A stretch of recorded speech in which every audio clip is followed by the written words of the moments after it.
Hey everyone, today we are going to go ahead and complete our flash attention implementation in Triton. So in the previous video, we did implement flash attention, but we did it in essentially NumPy or PyTorch. And what that really means is we ended up using for loops, right? So all of the operations that we did in the previous video, we essentially did all of these different loops, and those loops are exactly what's going to get parallelized in Triton. So really the code doesn't change, the math doesn't change, the algorithm is identical. It's just we're going to be using the Triton system, the Triton language, to go ahead and parallelize the operation rather than having to loop through it. And so this video isn't going to really talk about any of the math or the derivations, and we'll kind of briefly look at the the algorithm as we go, just so it makes sense, and we'll refer back to the NumPy implementation as we're going, just so it's clear. But yeah, we're not going to be talking about any of that here today because we already covered that in the previous video, and I want to keep this at some kind of reasonable length. We'll see how long it takes. But for now, if you haven't seen the previous video, go take a look at that first and then come back here. And also, if you don't know anything about Triton, then this is not the place to start. We're not going to be starting there. I have plenty of videos earlier where we go through a bunch of different, like how to use Triton, going through different operations, and there's going to be more to come as well afterwards. And so let's just go ahead and get started. A quick recap: the entire purpose of flash attention is this. When we do our QK transpose in the attention operation, what we're doing is a sequence length by embedding dim matrix multiplied by an embedding dim by sequence length matrix. And the problem is if L is large, if the sequence length is large, then this matrix that we make, this intermediate attention matrix, will be sequence length by sequence length. It will have L squared elements, and this is why it has a quadratic penalty. And so what flash attention does, it says, well, we don't really care about the attention matrix. All we care about is the output. So is there a way for me to do all of these operations without ever explicitly creating the attention matrix? And yes, it does turn out to be that case where essentially in the forward pass, for example, for a block of cues, we can loop through different keys and values and essentially do this operation, right? And accumulate the results into our final output. So in flash attention, we don't really get this internal attention matrix because we don't need it. All we care about is the output, and as long as the output gives us the right answers, then we're happy. The challenge with flash attention is going from the direct output of QK transpose and then the softmax of it means we're taking the softmax along the rows. But if we're trying to take the softmax along a row, well, how do we do a softmax? We need the sum, basically the sum exp of the row, so the exponential sum, and we also need the max of the row. But I just said that we're not going to be accessing the whole row, we're only going to access a piece of it at a time. As you see here, like for this entire row that we want to take the softmax over to get this one here, well, we can't just get that row, we have to get it a piece at a time, and this is why we have to use the online softmax, which is essentially an iterative algorithm to get the same softmax estimate. And so those are all the little things. We're going to be, again, implementing everything now. So let's just go ahead and get started. Before I say anything else, I do want to go ahead and cite some sources, some awesome resources. So if this video does not make sense to you, please go watch the other ones. A video by Umar Hamil. This is an awesome video. It's probably one of the original videos covering essentially an implementation of the flash attention algorithm. And then another one by Evin Tunador. I'm sorry if I butchered that. Also, they have a great Git repo and a great video that you can take a look for some additional resources if that helps. Now, what we're going to be doing is a couple things. So both of these implementations, as far as I remember, cover both essentially self-attention and causal attention for like LLM pre-training or for LLM training and things like that. What we're going to be also adding in is the ability to do custom attention masks. So if we're training on variable length sequences, we typically pad the shorter sequences to the longer ones with some special pad token. And when we concatenate with pad tokens, well, we don't need to compute attention on pad tokens, right? We don't really care about them. And so we can pass in a custom attention mask that says, hey, ignore these, don't include it in the attention score. So that's one. We're also going to be including group query attention. This is going to be a memory efficient method of group query attention. GQA, we'll take a look at the details again once we get there, but GQA is a popular method in a lot of architectures today, like Llama and things like that, because it allows for first KV cache efficiency because there's less heads of stuff to store, and it just adds to overall efficiency because the projections for the keys and values in our projection matrix are also smaller. So this is a popular technique, and so we want to find a memory efficient way of doing group query attention, and it's really just an indexing trick. So we'll see all that come together in just a bit. So what I've pasted already is remember Triton lets you do auto tuning. For now, I've set auto tune to none, so just pick a default. But in the when we go to benchmark it, then yeah, we're going to go ahead and actually try different configurations of the auto tuner just to see, essentially Triton will pick whichever one's the fastest. We don't really care about that right now. So let's go ahead and start with the forward pass and start with our actual method. So this is going to take queries, keys, and values. We're going to assume the QKV are in the shape. So the Q should be in the shape of batch by heads by sequence length by embed dim. And then our KV, K and V, so K and V, should be in the shape of batch by, well, not heads, but KV heads by sequence length by embed dim. And that's because, again, this could be group query attention. So let's quickly remind ourselves what that is. Group query attention is essentially an interpolation between multi-head and multi-query attention. In multi-head attention, standard attention mechanism, for every single head in your queries, you'll have another head in your keys and values, and that's no problem. But in group query attention, we're going to say that, oh, every n queries share a specific head, or every n heads of queries shares a head of keys and values. And it's just a grouping strategy.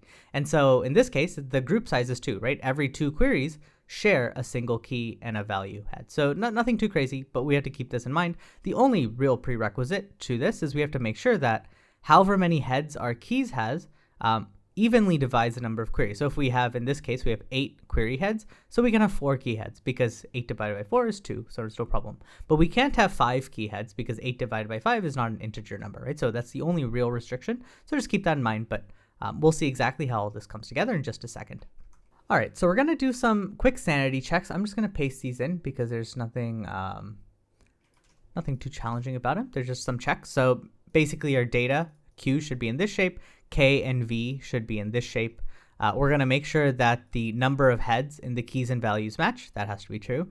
That the number of heads is divisible by the number of key value heads, just like we talked about. That the head dimension, basically the embedding dimension for each head, is identical for QKV. They all have to be the same. We're going to make sure that the sequence lengths are the same, right? So the sequence length of Q has to match K and V. And then we're also just going to make sure that everything has the same D type. If we pass in a custom attention mask, that's fine. If we pass it in, then we have to make sure that the attention mask, so let's just give a quick detail here. The attention mask, remember, when we compute attention, it's going to be in the shape of batch size by number of heads by sequence length, right? That's the standard attention shape.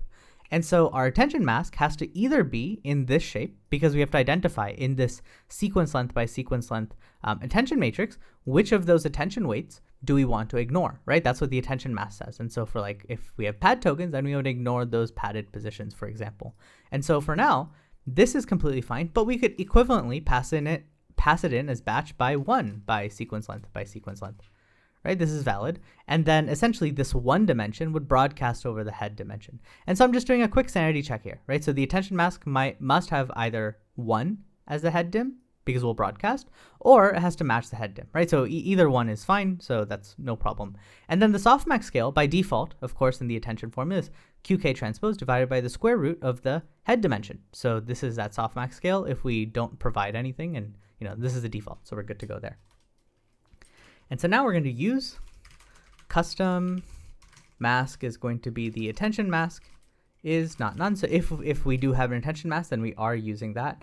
And then again, our quick sanity check, broadcast mask head by default is false. So like by default, we're not broadcasting, but if use custom mask, then the broadcast mask head is equal to attention mask dot shape 1.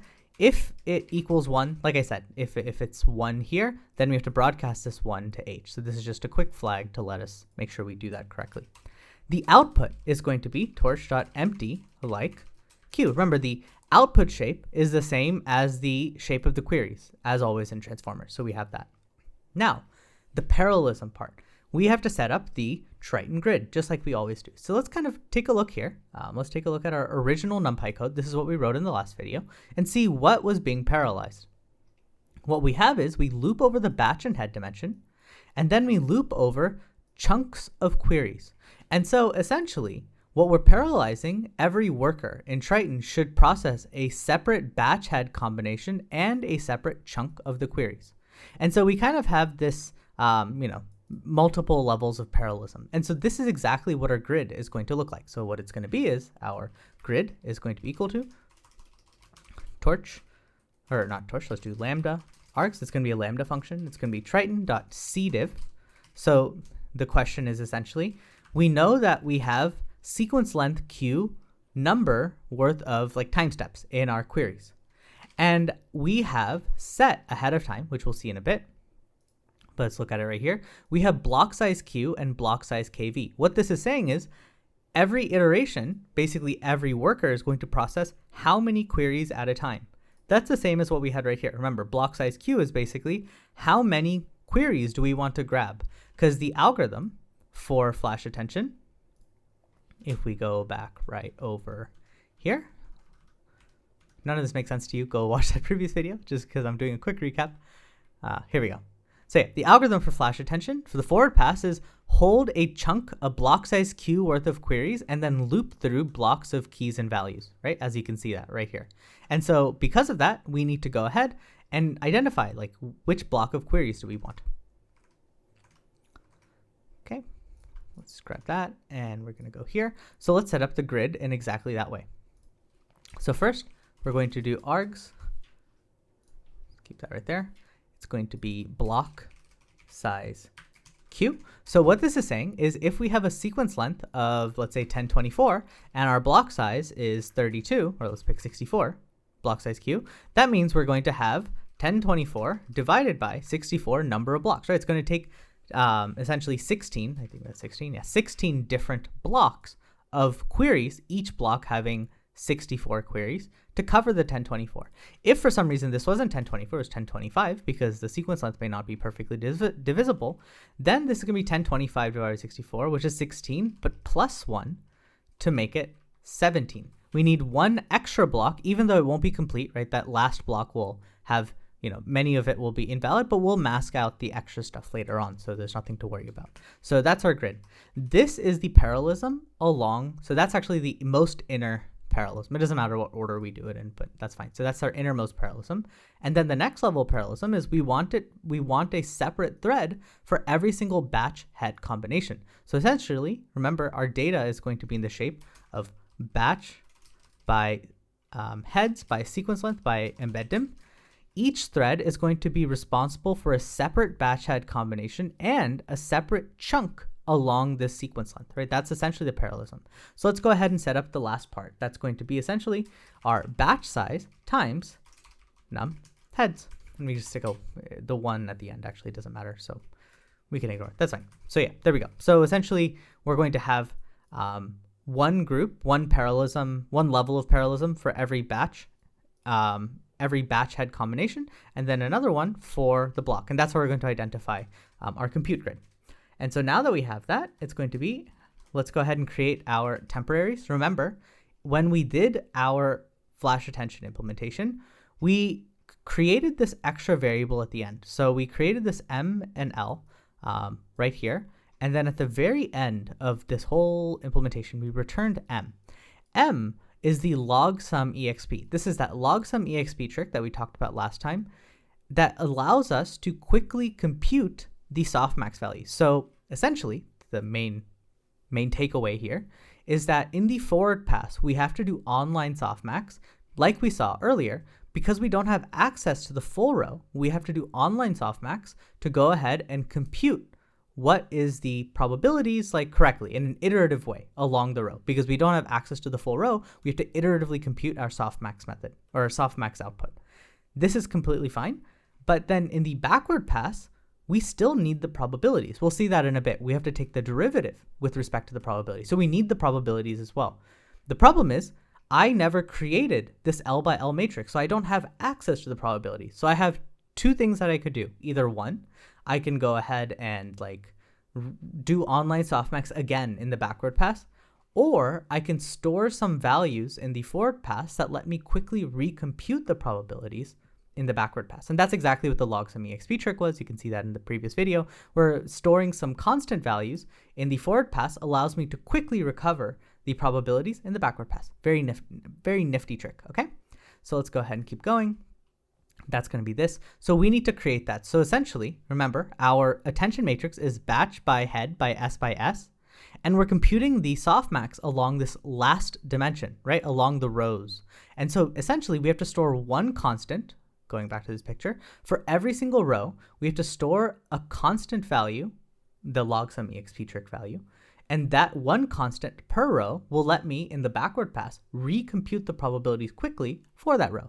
Very neat trick. And so essentially, all we need to do is create a M matrix for that, just to kind of contain that information. So we're going to do torch.empty, just an empty matrix, and it's going to be a shape of batch size by num heads by sequence len q, right? Because for every batch head sequence len, I have a s length vector that I compute the softmax over. So for every batch head sequence length, I'm going to have a constant. So in the backward pass, when I try to compute the softmax over this last dimension, I can compute it very quickly. So that's it. So that's our entire setup. And we want to make sure the d type is torch.float32 and make sure that the device is q.device. Just make sure it's all in the right place. Good. And now what we're going to do, if we're using a custom mask, so if use custom mask, we're going to do our stride mask batch, stride mask. Here, I'll just actually paste this in so I don't have to type it. Very simple. Essentially, if we're passing in a custom mask, then we have strides for that mask. These are the, again, if you don't remember what strides are, take a look at my previous videos, but the idea is how many elements do I need to move over in memory to go from one sample in the batch to the next, or one head to the next, one length in the one sample in the sequence length to the next, so on and so forth. That's what the strides tell me. It's the memory layout of this tensor. And so if we have a mask, then we have strides. If we don't have a mask, then of course there's nothing to do, so we just use 0 as a placeholder.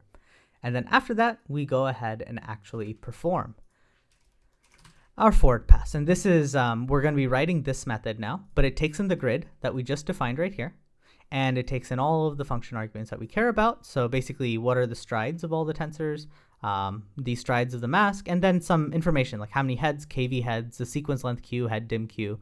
Are we doing causal or not? So if attention mode is 1, we're causal. If it's 0, then it's going to be bidirectional.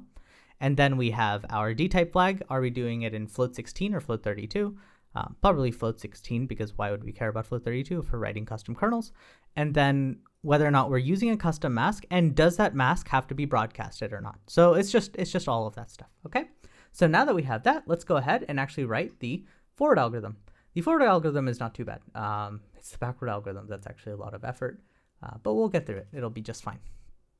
So what we're going to do is, and I think I have everything there, so I'm just going to close you for now, and let's just go ahead and put it right here. So these are all of those function arguments from before, and I also put the auto tuner on it. So this is my forward pass auto tuner, this thing right here, but we're going to just hide all that for now, so on and so forth. Okay, so let's go ahead and get started. So a couple of small things. First, we're going to do a tl.static assert. This is going to be block size kv less than equal to head dim. This is just a small sanity check. So essentially, how this again works is for a block of q, we're going to be grabbing iteratively, basically looping through blocks of keys and values, as you see right here, right? Blocks of keys and values. We just want to make sure that the block, like the number of keys and values we're grabbing, is smaller than the embed dim. It's not that it would be wrong if it was bigger, like algorithmically it doesn't matter, but this has to do more with memory efficiency. We mostly want to grab like not too much at a time because there'd be huge memory pressure. And so if, let's say, our embed dim was equal to the block that we're grabbing, well, then we have a little, essentially imagine the embed dim's like 768, like typical. Then we'd be grabbing a 768 by 768 matrix in every iteration. That's a huge memory load. This probably isn't really an issue. Typically the blocks for the keys and values are like 32 or 64 or 128, and the embed dim's typically like 1024 or 2048. So they're just big numbers. So this is just a quick sanity check to make sure that we keep them as essentially tall, thin matrices, right? We want to have small sequence grabs and grab the entire embed dim, so on and so forth. Okay, so that's just a sanity check. It doesn't matter if we have that or not, but it's just a good check. Now, going back to our original implementation, let's kind of start going through the tricks that we did. Remember that when we do GPU stuff, there's always like operations that are slightly more efficient. And one of the tricks that we use is in GPUs, like most GPUs, when you do e to the power something, doing e to the power something is slightly slower than doing 2 to the power something. And so we can simply do the change of base formula, where we can essentially make that if we multiply our x by some constant, then if we do 2 to the power x times that constant, that will give me equivalently the same value as e to the x. This is just simple change of base to ensure that we use a more efficient method of exponentiating. Because Softmax, right, has a bunch of e to the power stuff. We're better off doing 2 to the power stuff. And so the constant that we want to multiply by is simply this, right? That's our constant. It's 1 over ln 2. It's the standard change of base formula to make sure that essentially if we're doing e to the power x, I would rather do 2 to the power x, or let's say a. And for e to the power x to equal to 2 to the power a must be equal to some constant times x, right? We need to just make sure that's true. And this is actually the constant for that from the change of base formula. So that's fine. Okay, so next we have our softmax scale. So remember, we're going to do qk transpose divided by the square root of the embed dim. That's our formula. So I can go ahead and I also have to multiply by this constant, and I have to multiply by the square root of the embed dim. So let's just stick it all in one place. So it's going to be softmax scale times equals inverse ln 2. Just put it all in one place. So it's going to be one constant. So we just multiply once and we're good to go. And then we have our block index q. So this is the first thing, program ID 0. This is going to be what block of queries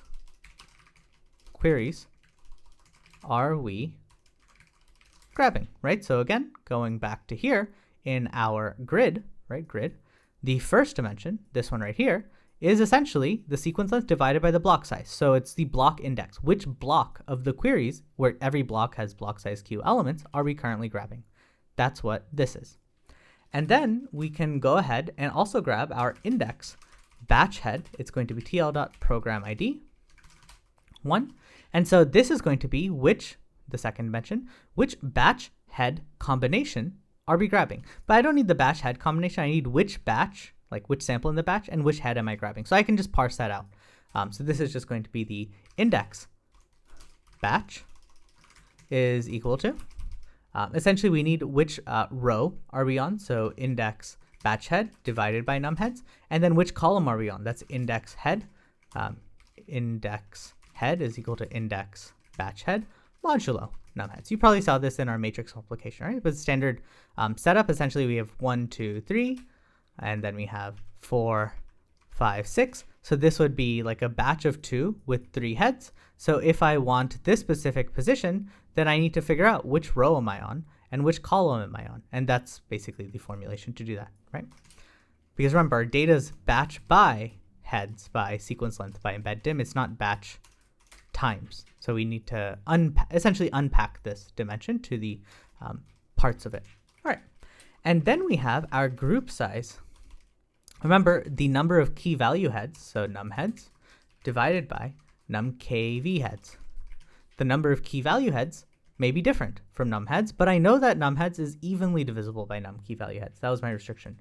And so my index kv head is going to be the index head divided by the group size. Right, now why is that? Let's just double check again. So taking a look at this, you'll see that essentially if we have a group size of 2 in this case, right, there's 2 of them per key value head. That means if I do query, so this is going to be index head 0, index head 1, 2, 3, 4, 5, 6, 7. So 0 divided by 2 is 0. That's this one. 1 divided by integer division divided by 2 is also 0. So that's this one. And then 2 divided by 2 is 1. That's this one.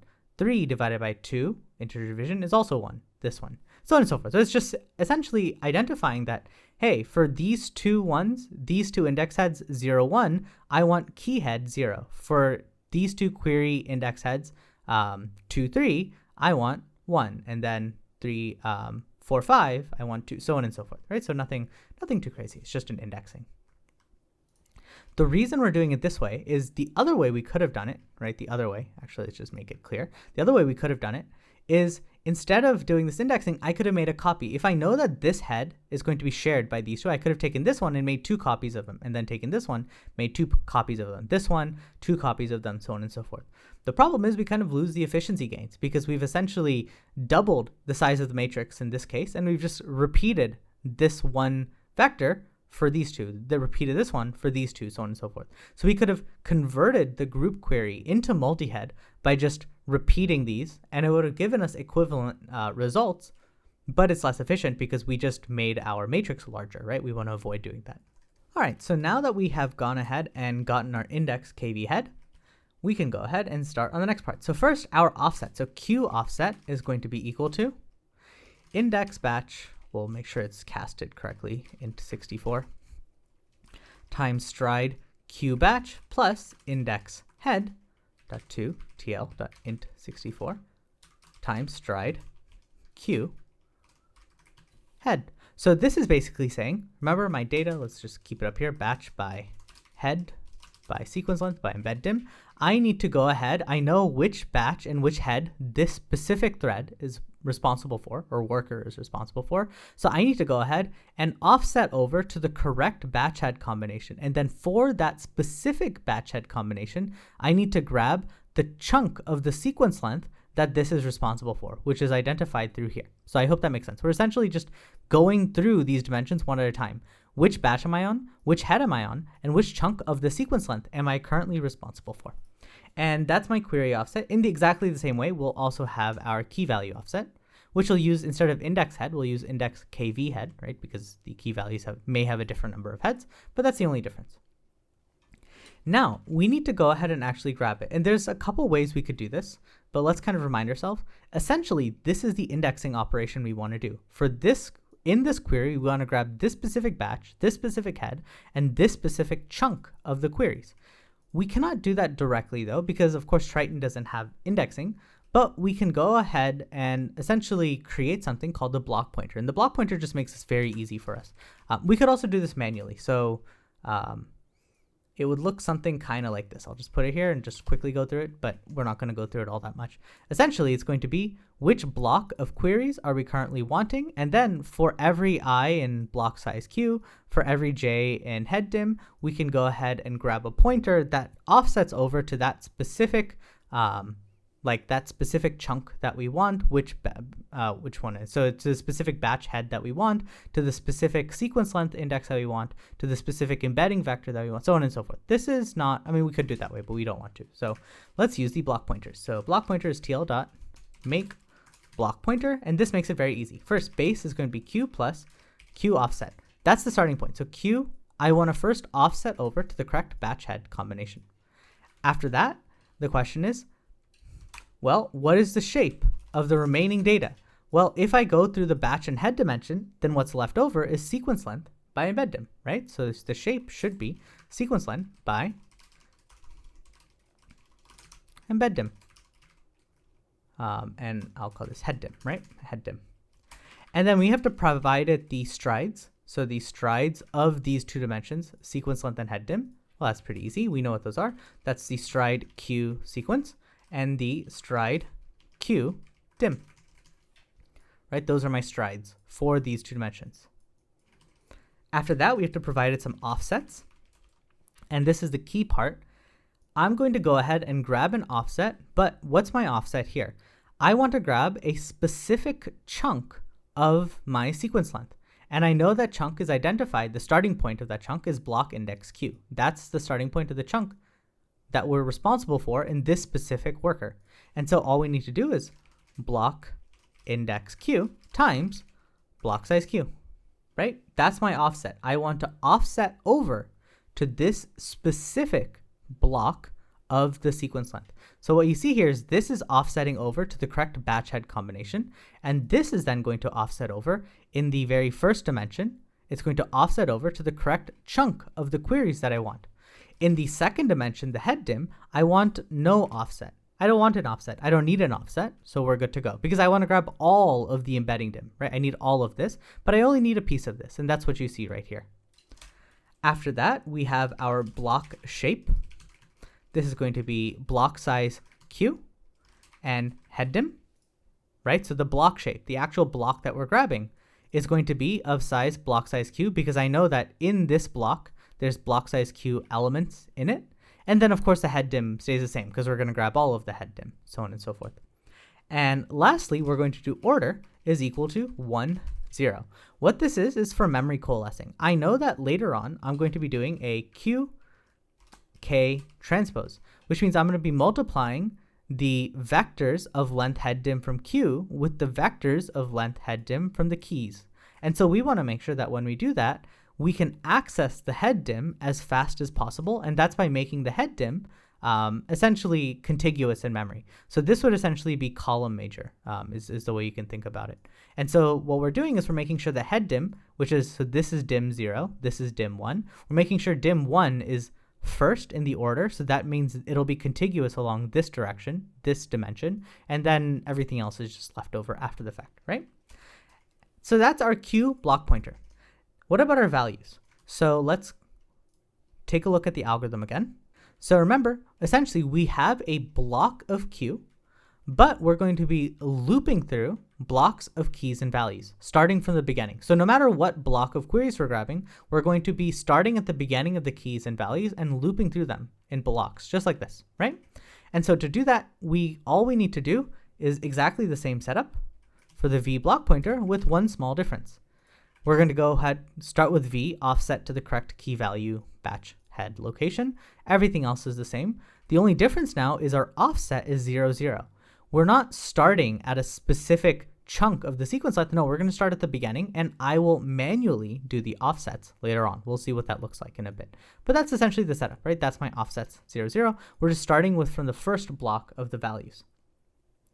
Then to do the keys, it's exactly, so now it's going to be a little bit of the same thing over and over again. The keys, same thing. Offset to the correct batch head combination. But one thing is I know that I'm going to have to do q, k transpose. So I have two options. Either I can load k and then do tl.transpose, right? If I want to. Or I can just load it transposed already. And the way we do that is pretty simple. All we do is first, we know that if it's going to be batch by head by sequence length by embed dim, notice that this is sequence length by head dim, sequence length by head dim. Now we're doing head dim by sequence length. And if we flip the strides, inverting the strides is identical to getting the transpose. And so essentially, instead of sequence length by head dim, we're doing head dim by sequence length, and the stride of head dim is stride k dim, and the stride for the sequence length is stride k sequence length. Again, no offset. We'll be manually doing that offset later. And the block shape will be head dim by block size kv. And the order now is 0, 1, because I want the head dim to be contiguous, so the 0th dimension to be contiguous, and then whatever is left over afterwards. And that's essentially it, right? Nothing too bad. The output, where we actually store our final results, is identical, right? So there we go. That's our output. This is the same as what we've done for q. And for this one, the output index, like where we store the values, let's take a look again. Wherever we're storing the values is identical. The indexes here is identical to the query. So if we're doing the first two queries, we're going to be storing in the first two outputs. If we're doing the second two queries, then we'd be storing in the second two outputs. And so the offset in this case is the same. So we're going to go ahead and offset over. But other than that, it's identical to what we had done right up here. Good. So now let's go ahead and do the rest. So our offs q is going to be block index q times block size q plus tl.arange 0 to block size q. So this is essentially our which indexes of the queries do we want. We're going to offset over to the actual block of queries that we want, and then get indexes for all of them. So if block index q is 0 and block size q is 4, then this would be like doing 0 plus 0, 1, 2, 3. And that would give us effectively 0, 1, 2, 3. If we're on block index 1, that's going to be 1 times 4. That's going to be 4 here. And then it's going to be 4, 5, 6, 7. So basically, what are the indexes for the chunk of sequence length that I'm currently processing? We also have our offs kv. This is going to be equal to tl.arange 0 to block size kv. This one is just going to be 0, 1, 2, ... like whatever block size kv minus 1 is equal to. we're not going to be adding this extra part here because we're going to be manually looping. So again, remember, we're going to be looping through chunks of our keys and values at a time. This offs KV just says internally how many items do we want along the sequence length, but the actual starting point of where we are adding from will change, and we're going to be doing that manually later on. So there we go. Okay, now we need our intermediate data. So let's go back here. Okay, what we're going to do is right here, remember we created some M and L, and actually right here, MI and LI. MI and LI are the running statistics for this specific block where we're going to store the running max and the running sum of the denominator. This is how we do the online softmax, if you remember. So going back here, essentially, I cannot compute the softmax along this whole row all at once because the row is too long and it would be too memory intensive. So instead what we do is we say that, okay, let's just leave this, let's create a value for every single row. And one of the values is going to be what's the max, the running max of the row. So as we go through a chunk of this row, chunk of the sequence at a time, we'll update the running estimate of what the max is. And then we also have what's the running sum of the denominator, the exponential sum, right? So you can take a look at that in my video about online softmax in more detail, but we need to store these two constants. So let's do that. So that's essentially this, MI and LI. That's no problem. We can go ahead and create them. So this is going to be, MI is going to be like that, and LI is going to be like that.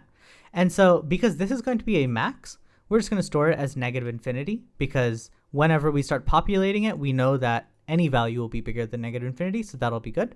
And then for LI, we know that this is a sum, and we're going to be accumulating into it, so it just makes sense to just start it off at 0. And that's it. And of course, it's for block size q, because remember, if we have two values, if we're loading two elements here, so if the block size q is 2 here, then we'll have 2 rows of the attention matrix that we'll be processing that you can see here. So we need to have a max and sum for each row, and the number of rows is determined by block size q. And so that's why it's block size q right here. So we've created some intermediates there. We also need our final output block. The output block is just going to be in the shape. Again, if our block size q is 2, then our output is also 2 things by embed dim. And so we're just going to create something full of zeros, and then as we loop through a block of keys and values at a time, we'll accumulate into this output location. So we create an output, should be block size q by head dim. So that's also good to go. So these are just all the temporary stuff. And again, this is all the same as the code from before. We have this output block right here that we created, right? So now we're going to actually start with the algorithm itself. So first, we need to go ahead and actually load our query, so q block. And this is really the cool part, tl.load q block pointer. Now, technically, like we talked about, we're loading the queries in block size q amounts. And block size q may not perfectly divide the sequence length, which means some values may be invalid. And how we typically dealt with this is we do like some kind of mask, right? We'd basically tell Triton that, hey, like we're loading all of these values here, but some of these values are invalid. And that's a completely valid way of doing it. We could use a mask, but because we're using block pointers, we get to do something cool called a boundary check. And this is simply saying, remember the data for q is block size, it's going to be in the shape of block size q by head dim. The boundary check will automatically check in the 0th dimension, so block size q, hey, are we grabbing valid positions or not? And that's it, right? That's all it is. So it's just going, it will internally, automagically check for you whether or not we're loading valid sequence length positions, or is this like an invalid thing that just came from the fact that like we have to essentially round up to the next block, right? To an even number of blocks. So no mask necessary. This just makes it easier. So, and then padding option 0 for those invalid positions, just go ahead and fill it with zeros. Again, normally we just do like, instead of, we'd set like some kind of mask, and then we'd set some kind of other, right? That's how we've always done it. But because we're using block pointers, this actually makes it quite a bit easier. We can just do it this way. And then, of course, we're doing q block times equals, we can do our softmax scale right here. If we're doing qk transpose divided by a constant, it doesn't matter whether or not we multiply by the constant after the qk transpose or if we multiply by the constant before we do qk transpose, so just put it in the queries, for example. And so in this case, it just makes sense to just multiply it ahead of time, and we're good to go. And then lastly, this is just a sanity check. We're going to make sure that our q block is casted to the correct if we're using float 32 or float 16. So that's it. Now for the important part. So if we go back to our implementation, we have to go ahead and now look at our different pass types. So if you remember back, whether or not we're doing causal or non-causal kind of changes how we set this up. So let's look at our actual figure here. So in the case of causal things, so we essentially mask out the top right triangle, we don't really need to compute this here. Remember that, right? So because all of these positions in this case, as we loop through, are invalid, which means in the causal case, we kind of have these two cases. We can first do the on diagonal positions, and on diagonal still has some invalid positions on the top right triangle that we need to mask out. And then we also have our pre-diagonal positions. And in the pre-diagonal ones, these are all correct, right? So how does indexing work? So remember, let's say we're processing these two queries right now. On diagonal stuff is wherever the indexes of the keys and values match the query. So if we're processing queries 0, 1, then the things that are on the diagonal are keys at 0, 1. In the same way here, if we're processing this block of queries right here, queries 2 and 3, the diagonal positions would be the keys at 2 and 3 because it's on the diagonal, right? So the indexes have to match.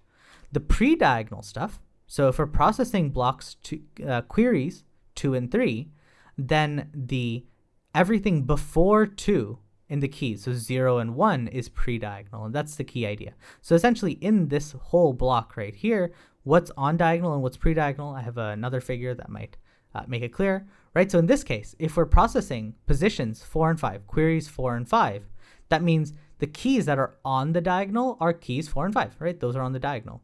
And then the keys that are pre-diagonal are the keys that are less than 4. So less than 4. So that's 3, 2, 1, 0. And that's essentially it. So these blocks would be pre-diagonal. This would be on diagonal. So the first thing we're going to do is process all the on diagonal stuff and then process the pre-diagonal stuff. On the other hand, if we have full attention, like it's non-causal, then it doesn't matter. We just process everything because everything is valid and we don't have to do this extra step. This is mostly to save some efficiency, right? There's no point of computing stuff in the top right corner in this case because stuff in the top right corner doesn't contribute anyway, so it's kind of just wasted compute. So just keep that in mind.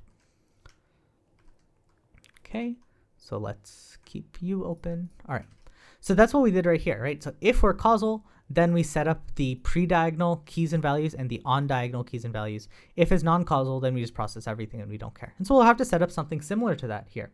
And the way we do it is this. We're going to do pass type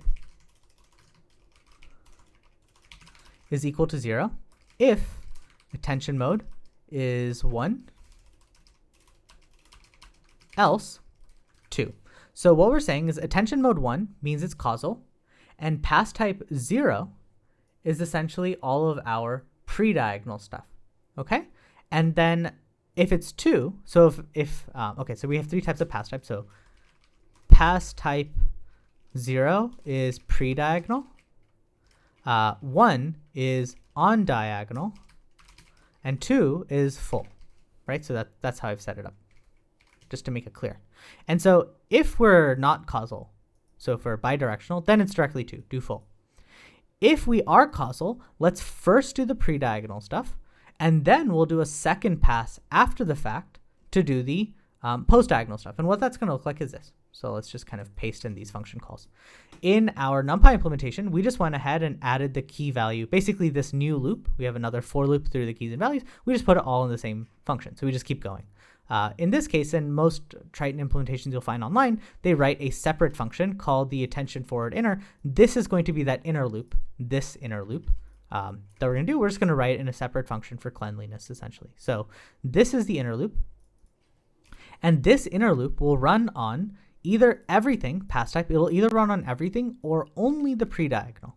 That's the key idea. And then afterwards, if attention mode is 1, if we're causal, well, if we're causal, we've only processed the pre-diagonal stuff so far. So we're not done, right? We've only done the pre-diagonal stuff so far, so we're not done. We need to go ahead and do the second pass, and that's going to look like this, right? We're going to do another pass, that forward inner, but this time we're going to explicitly say this is the pass type. Pass type equals 1, which means we're doing only the diagonal. And that's essentially it. So this is either do everything or the pre-diagonal. And then if we only do the pre-diagonal, we also need to go back and then do the diagonal as well. And that's what this looks like. So let's go ahead and write that inner method, right? So this inner method is going to look, this is basically the core of the forward pass algorithm. So that's all of the arguments that we've had from before, nothing new. And so let's just go ahead and get started with that. The way this works, again, we're going to load blocks of keys and values in chunks, and then we're just going to go through the entire process. So we're going to do QK transpose, then we're going to apply masking and things like that. So let's just go through it and we'll refer back to this as we're going. This is the main crux of the algorithm, so we'll see all that come together in just a second. But first our setup. So if pass type is 0, so this is our pre-diagonal, that means low, high is equal to 0, and block index q times block size q, right? Basically everything that's beforehand is going to be 0 up to the start of the block, just like we saw right here, right? When we want things that are pre-diagonal, like here, pre-diagonal, if we're working on, this is block 0, block 1, block 2, block 3. So I'm doing block 2 times block size 2 is 4, so that's 4. So everything that's before 4, 0, 1, 2, 3, those keys are pre-diagonal. And then 4 and 5 are on diagonal. So that's it. And so that's basically from 0 to the start of the block if we're doing pre-diagonal first. And then we have elif pass type is 1. Then our low high is equal to block index q times block size q. Basically the start of the block to the block index q plus 1 times block size q, the end of the block. So wherever this q block starts and ends, we want exactly the same keys and value positions because that makes it on diagonal. And this is just to help Triton, but we can also low is tl dot multiple of low block size q. This just tells it that, hey, everything is like nicely divisible. It has to be. So we can just say that, oh, it's, it's multiple of, and these are just like little helpers to the compiler so things go a little bit faster. Else, if we are not doing causal, so if it's pass type 0, pass type 1, and this would be pass type 2. Else, we can just do low, high is 0 to the sequence length. Just process everything, right, depending on what we're doing. And that's it. And so now what we're going to do is go ahead and grab our keys and values. So we're going to do our key k, oh, there we go, k block pointer. So we've already passed in the block pointer. These are the block pointers that we loaded here, k block pointer and the v block pointer, right? K block pointer, we're going to go ahead and advance it to the correct starting position. So wherever we want to start. So if we're just starting at the beginning, then this won't really do anything. Low is already 0. But if we're starting at in the middle, like for the diagonal stuff, then we have to advance to the diagonal part specifically. So it's going to be tl dot, and this one makes block pointers nice. We can do a easy tl dot advance and just directly advance the k block pointer 0 low. The reason it's 0 low here is, remember the shape of our keys? It's going to be head dim by sequence length. I want to advance to the correct chunk of keys along the sequence length dimension. So don't advance anything along the head dim because we want all of the embed dim later on, but advance to the correct chunk of basically the starting point of the sequence length that I want. And then the size of the keys and values, like the number of keys and values you want to grab, is the ops keys, right? Because that's the block size kv, and we pass that in as well. And so that's for the keys. In exactly the same way, we have it for the values, right? Because the values is going to be sequence length by embed dim, so we're going to advance, the first dimension instead of the second one, but it's the same thing because they're transposes of each other. And now for start, kv, in range, low, high, block size, kv. So just loop through our, from low to high in the block size kvs that we want, and our start kv is going to be tl dot. Again, this is just a helper just for the compiler to say, hey, these things are always nicely visible, so things go a little bit faster for efficiency purposes. And our KV indices is going to be equal to our start KV, right? That's the starting point, plus offs KV, which is the number of elements we actually want to grab along the sequence length, just like we saw. And we have a KV padding mask. This is just to make sure that when we load stuff, KV indices, some of those positions may be invalid. They may be bigger than the sequence length, which means, of course, it's invalid. So we need to make sure we mask those positions out. And now we can go ahead and load the data. And loading the data is exactly the same as before. K block, V block, load it, except now the boundary check is going to be on 0 on the V because the sequence length dimension is index 0, the first dimension. And then for the keys, because the second dimension, or index 1, is the sequence length, we're going to do the boundary check on that one. And then, of course, for invalid positions, just set them to 0. Now that we've done that, we can go ahead and do our first step. QK block is going to be TL dot, the dot product between the Q block and the K block. Right, so this is essentially going to be our map mul.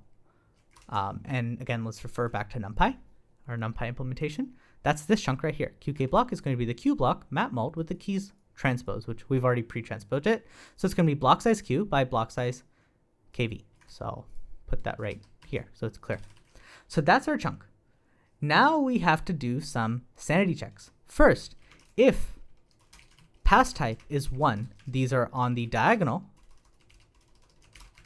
I know that the top right triangle of this block size Q, block size KV are invalid positions. So again, going back right here, on the diagonal, this is an invalid position. So I need to check, okay, I have index 4 and 5 here, I have index 4 and 5 right here.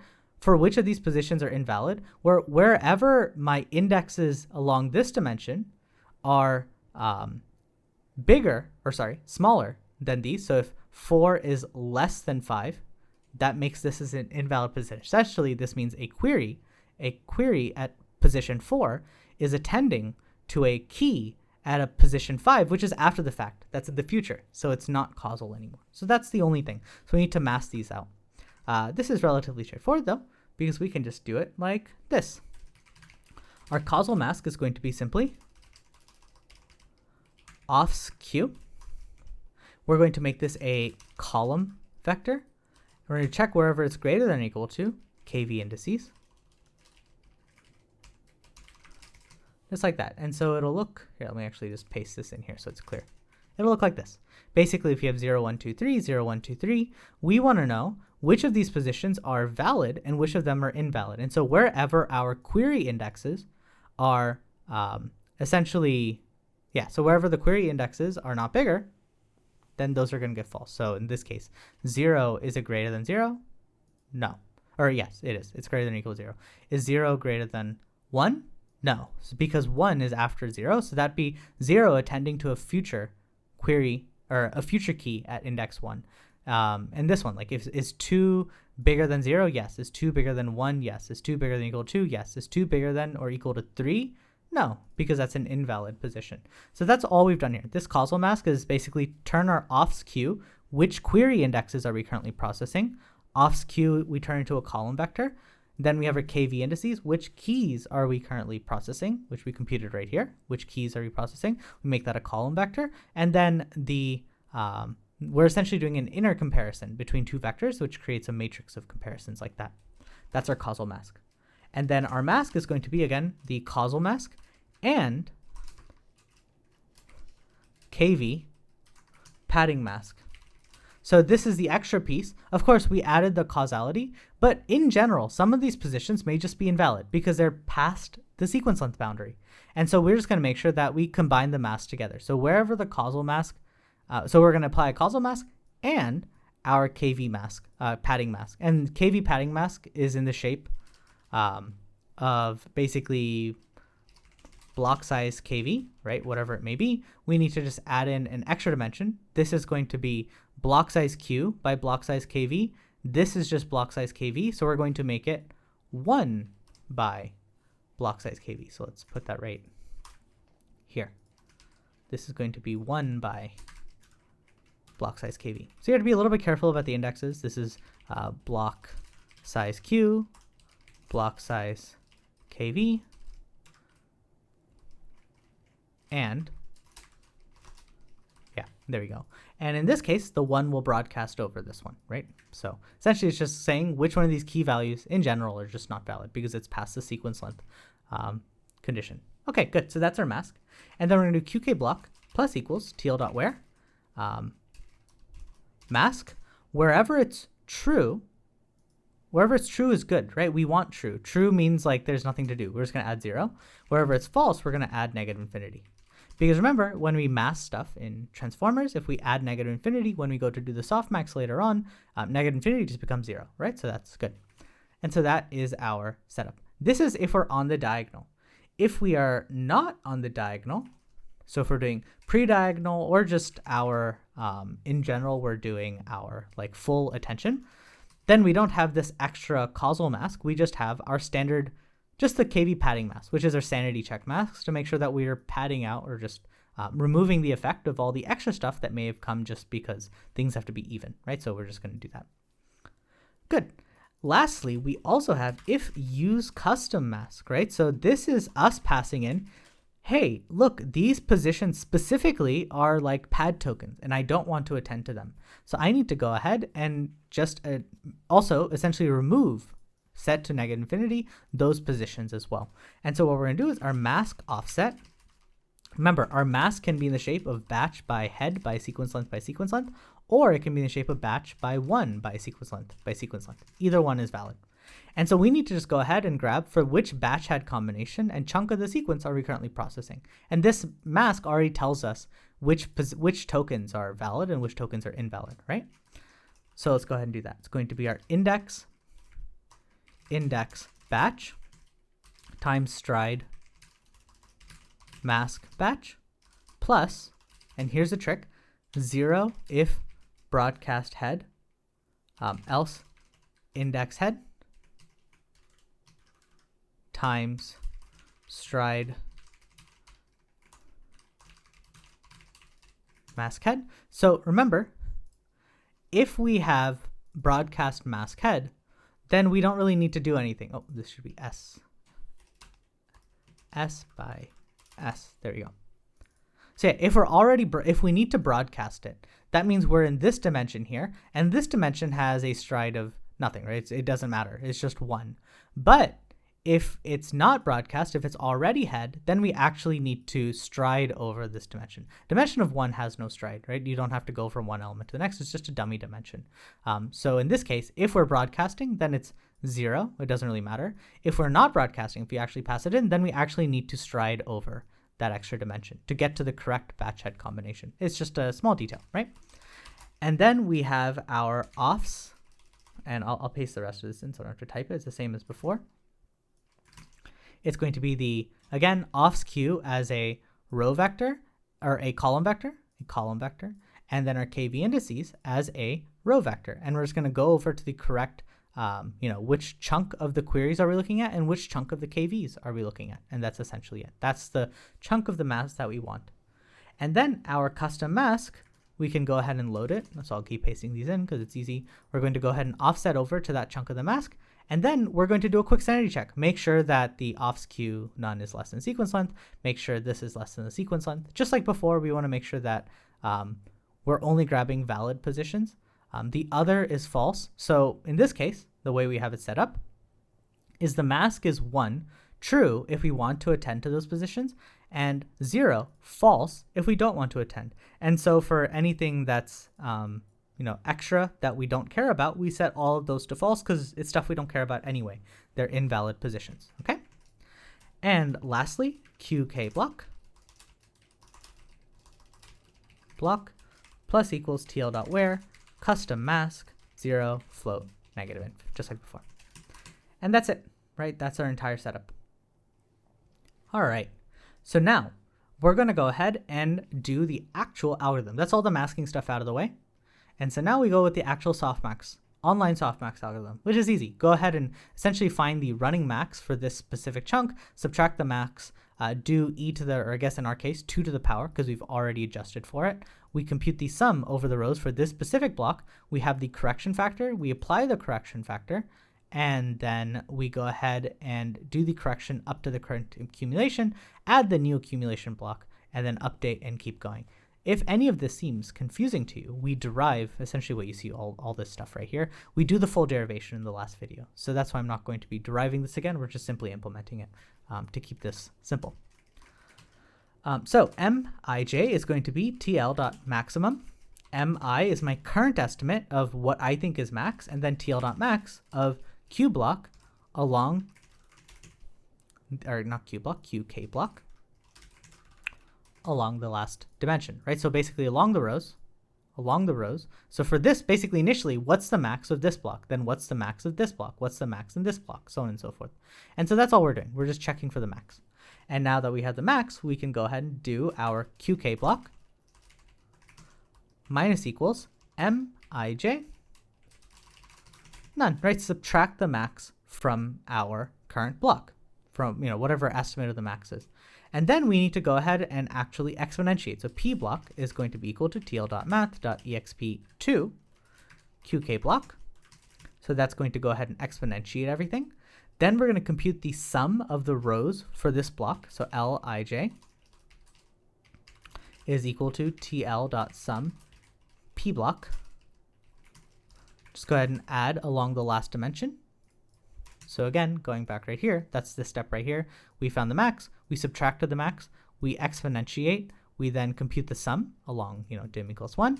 Now we're going to apply the correction factor, because remember, we may have computed a max here, and so we have the correct max up till now, but previous sums in previous iterations, if our max got updated, we're using the incorrect max. So we have to go back and update the previous sums to make everything work out. And that's exactly what this correction factor was for. So that's Lij. So alpha is equal to TL.math.exp2 Mi minus Mij. That's my correction factor. And then Li is equal to Li times alpha plus Lij. That's my correction factor. And then our P block is equal to P block dot 2. This is just sanity check again. We're going to make sure everything is casted correctly. Things sometimes, not sometimes, I'm pretty sure it's some like TL.dot cast to float 32. I can't remember off the top of my head. But yeah, this is just to make sure that our final output, now that we're done with all of this stuff, is casted back to the correct precision type. We then have our, so that's our P block right here. We've done the adjustment. So now we're here, we can go ahead and actually apply the iterative update on the output.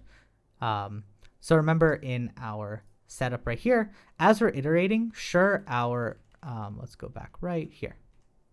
So as we're iterating from like one chunk to the next, like you see right here, essentially our estimate for our softmax may be incorrect as we're going, because remember, the max can change as we're going along the rows. But in the same way, the estimate of the final output would also be incorrect if we used an incorrect max from earlier. So we also have to do our update on this as well. Luckily, that also turned out to be pretty easy when we did that derivation last time. So it's going to be O block is equal to O block times alpha none. Right, so let's go ahead. This is our update formula. So I'll just put this right here. This is the update formula for the outputs for every iteration. And then this is the update formula for the actual softmax for every single iteration, right? And so now that we have all of that, we can go ahead and do our O block is equal to TL dot our probabilities, the V block,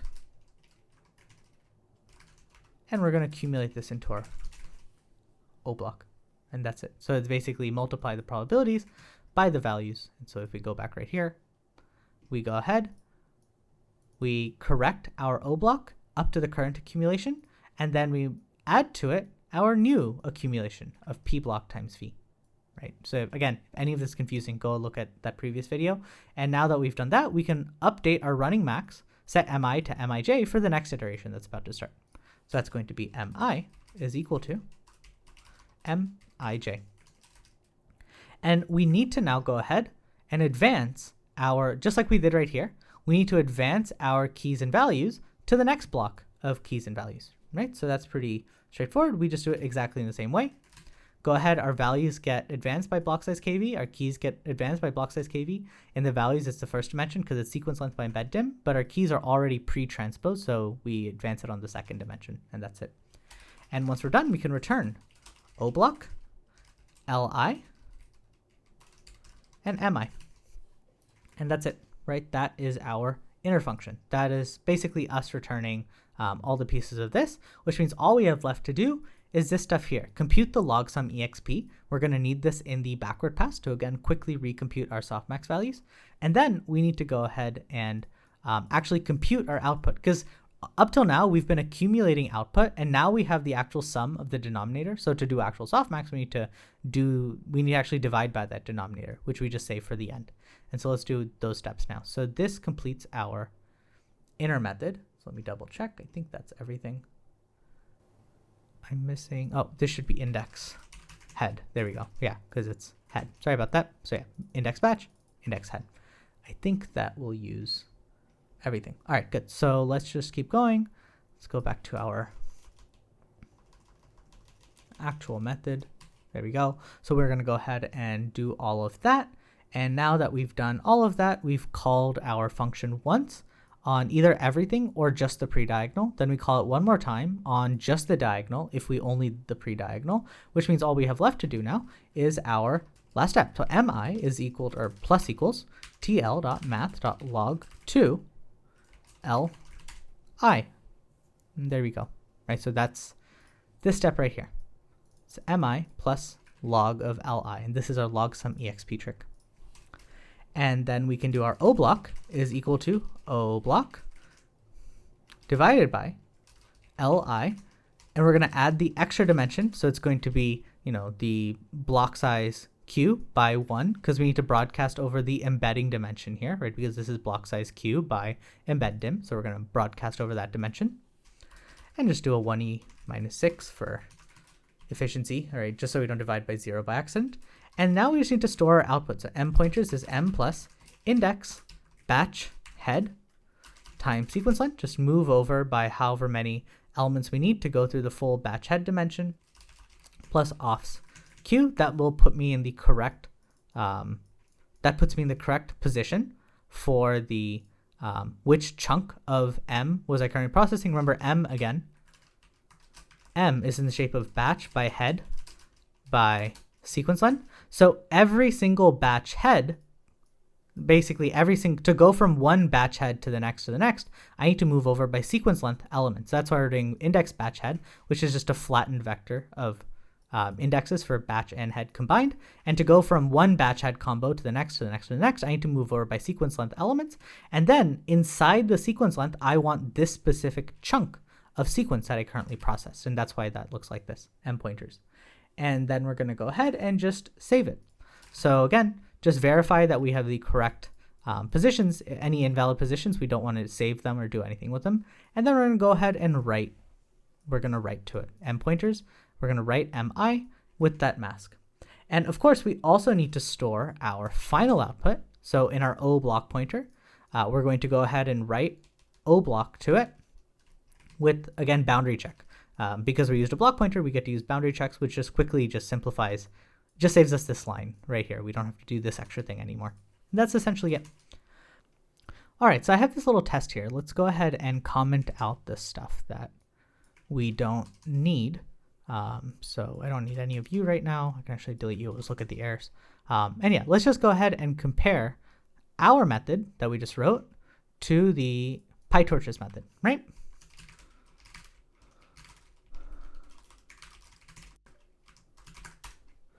Take a look, and oh, 1 second. This should be Triton.cdiff. Okay, so yeah, very small output error. So that looks good, right? So we can see that our method matches PyTorch. So this example, for example, is using a different number of key value heads, right? So it's group query attention. We have a special attention mask also passed in, just like that. Let's see if we change some stuff. So if we send this to true, and this to true. And I think in my method, let me just double check. Yeah, so in the Torch's SDPA, you have to explicitly say enable GQA. In my method, we just automatically detect if it's GQA or not. So that's fine, it doesn't really matter. Let's give that a try. So there we go, yeah, 0.001. So yeah, we have, this is good, right? So we're essentially able to match the PyTorch implementation, right? And again, we've added in these additional features, which are nice, right? The key value, having group query attention, adding attention masks, just little changes to the original implementation. All right, so now let's go ahead and start the implementation of the more complicated part, the backward pass. So now let's go ahead and do the backward pass. Again, there's a ton of math that goes into this, and we did all of those derivations in the last video, but let's just do a really quick recap here just to understand what's going on. So essentially, given the gradient, the upstream gradient, the derivative of the loss with respect to the output, we want the gradient for dq, dk, and dv, so we can backward pass. And so essentially, this is what it looked like, right? So remember, we broke our function into the output is p times v, where p is the softmax of s, and s was computed via, this formulation that we had already. And essentially, we had our first setup. We need the gradient with respect to v. We already need dv anyway, and dv was easy. It's just p transpose do, right? P transpose do is my formulation. And I also need dp because I need to keep digging into my deeper functions. So if s is equal to qk transpose, I just ignored the constant in the denominator for simplicity. Then dq is ds with k, and then dk is ds transpose q, right? These were my formulations. The problem was this that we explored last time is that to actually compute the derivative of my probabilities with respect to the softmax, right? So basically taking the gradient through the softmax is not possible. We actually need the entire n by n matrix, or essentially we'd also need the Jacobian, but so we have a trick around this. This was the vectorized formulation of the gradient of softmax, right? So this is already going to work, but there's a little bit of a problem. First, we already know what dp is. dp was do times v transpose. That's why we needed that dp from earlier. But the problem becomes more like this. So let's kind of skip ahead a little bit here. The problem is this chunk right here. Taking the dot product between dp and p, basically the gradients with respect to our probabilities, and then the probabilities themselves, we need to do the element-wise multiplication between them and then sum them together, essentially just dot product.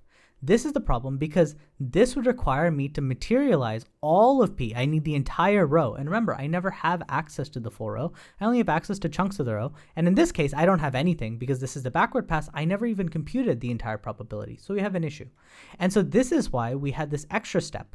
And we called it this right here. This formula right here enables us to essentially compute all of this stuff right here without actually explicitly computing it, which is neat because I have the output of my attention mechanism. That's fine. And I have the upstream gradient. And we showed in the last video that doing either of these things are equivalent to each other, which is a really, really nifty property because without it, we wouldn't be able to actually do anything. So the first step to the backward pass actually is computing this here, which is typically called the pre-processing step. We simply need to take the output, the gradient with respect to the output, and then multiply them together and then add it together and we're done. And we could easily do this with just a quick PyTorch function, but we're going to be doing it with a kernel just to be complete. So let's go ahead and do that first. So our backward pass is going to look like this. So essentially we're going to have, again, all of the same stuff. We don't care about u, so we can delete that. We have the gradient with respect to the output. We have QKV. We have the output of the attention formulation, what we computed. And we also have M, that LogSumExp that we'll need later to quickly recompute our probabilities. And we have the same attention mask, causal, softmax scale, that sort of stuff. Now that we have all that, these are all the same sanity checks from before, so we don't have to worry about any of that. And all we've done, the only new thing essentially, is now we create empty gradients. So we need gradient with respect to dq, dk, dv, basically create some empty gradients, some zero gradients for me to accumulate into. And we also set up our preprocess grid. The preprocess, basically the grid that we're going to be doing is exactly the same. Chunk up the sequence length in chunks of, whatever, into block size, whatever we set it to. And then we also have batch size by numheads, all the same thing. So all of this is the same. And D is what we're going to be calling our pre-processing step, essentially. And to do D, we could have simply just done torch.sum do times o axis equals -1. If we had done this, we would have been done. We don't really need to write this kernel for any reason at all, except for being complete, because technically, when we do this do times o, that would be one kernel launch, and then doing the sum would be a second kernel launch. And so we're just going to fuse these two kernel launches together into a single one. That's really it. So we're going to save ourselves one little step here. So let's start with that first. Let's, I'm going to keep all the forward stuff up here and just keep going with the backward stuff down here. So it'll be cleaned up. Okay. So to do the backward pass, we're just going to need all of u. That's the function call, basically output, doutput, the thing we're going to store it in, all of the strides, and then just some information, right? And this is going to be, again, this is just a fancy way of doing this just because we can, right? So why not? So which row are we on? That's going to be our tl.programID 0, and then our index batch head is equal to tl.programID 1.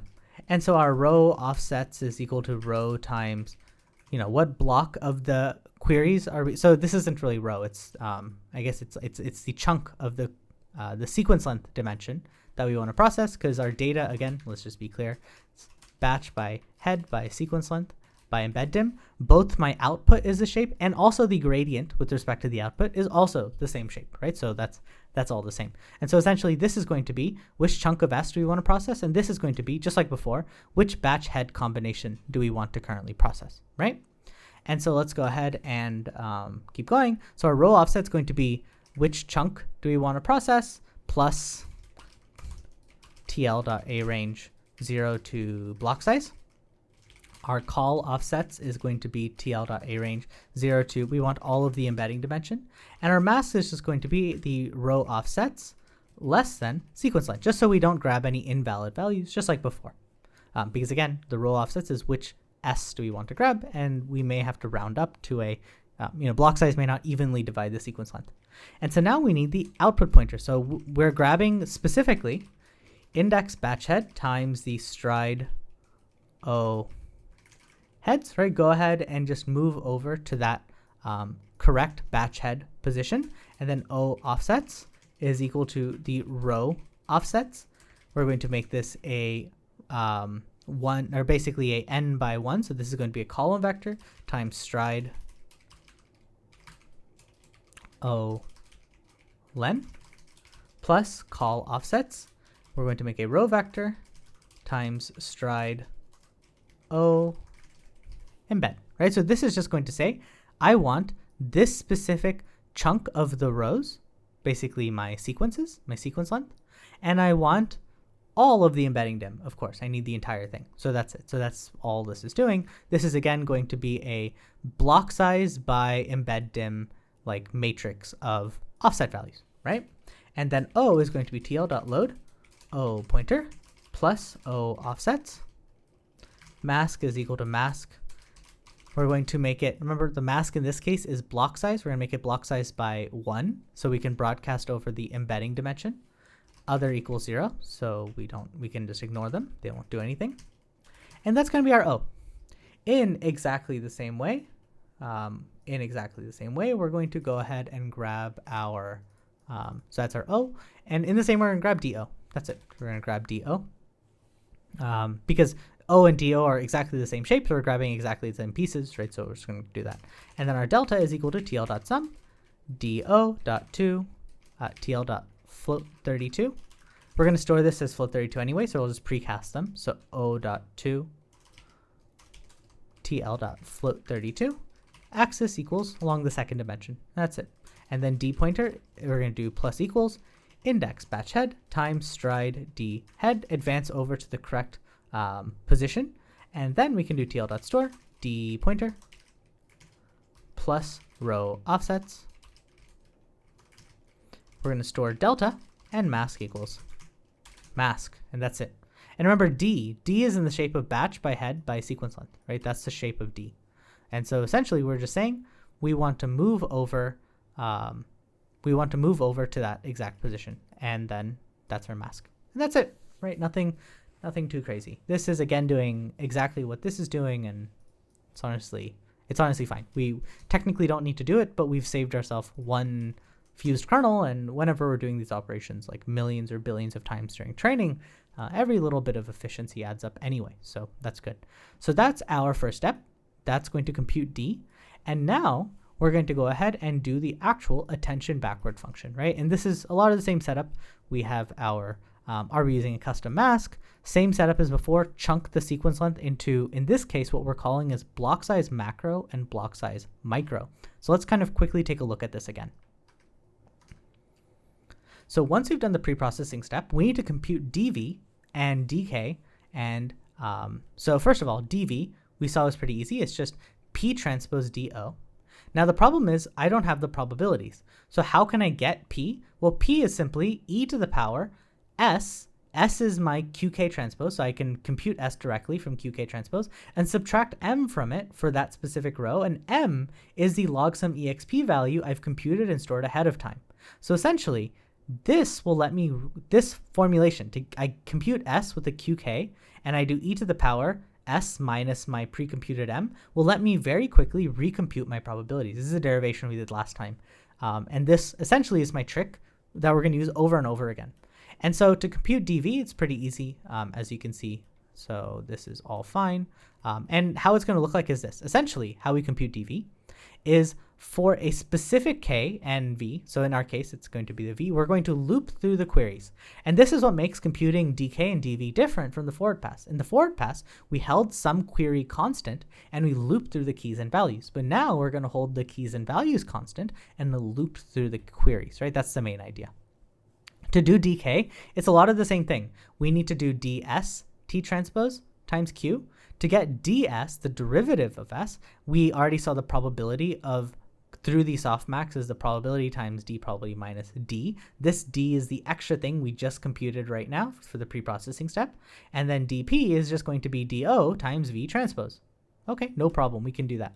And so for the forward pass for dk, we again hold a q constant, or we hold our, basically one of our keys and values constant, and we loop through the queries, just like before.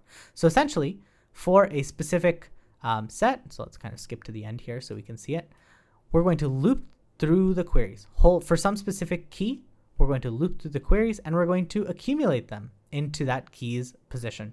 And this is what that looked like, right? So a lot of little things going on, but we went through these details last time. Now, the important part is notice that both for dk and dv, we kind of have this huge commonality, because technically for some key value index, like basically for some key and value, we loop through the queries and we always compute the probability. So this is why we can group the k and v together. We can do them at the same time, because both of them, if we go to this example right here, both of them require, if I want dk and dv, both of them require me to loop through the queries and just compute different pieces of information based on that.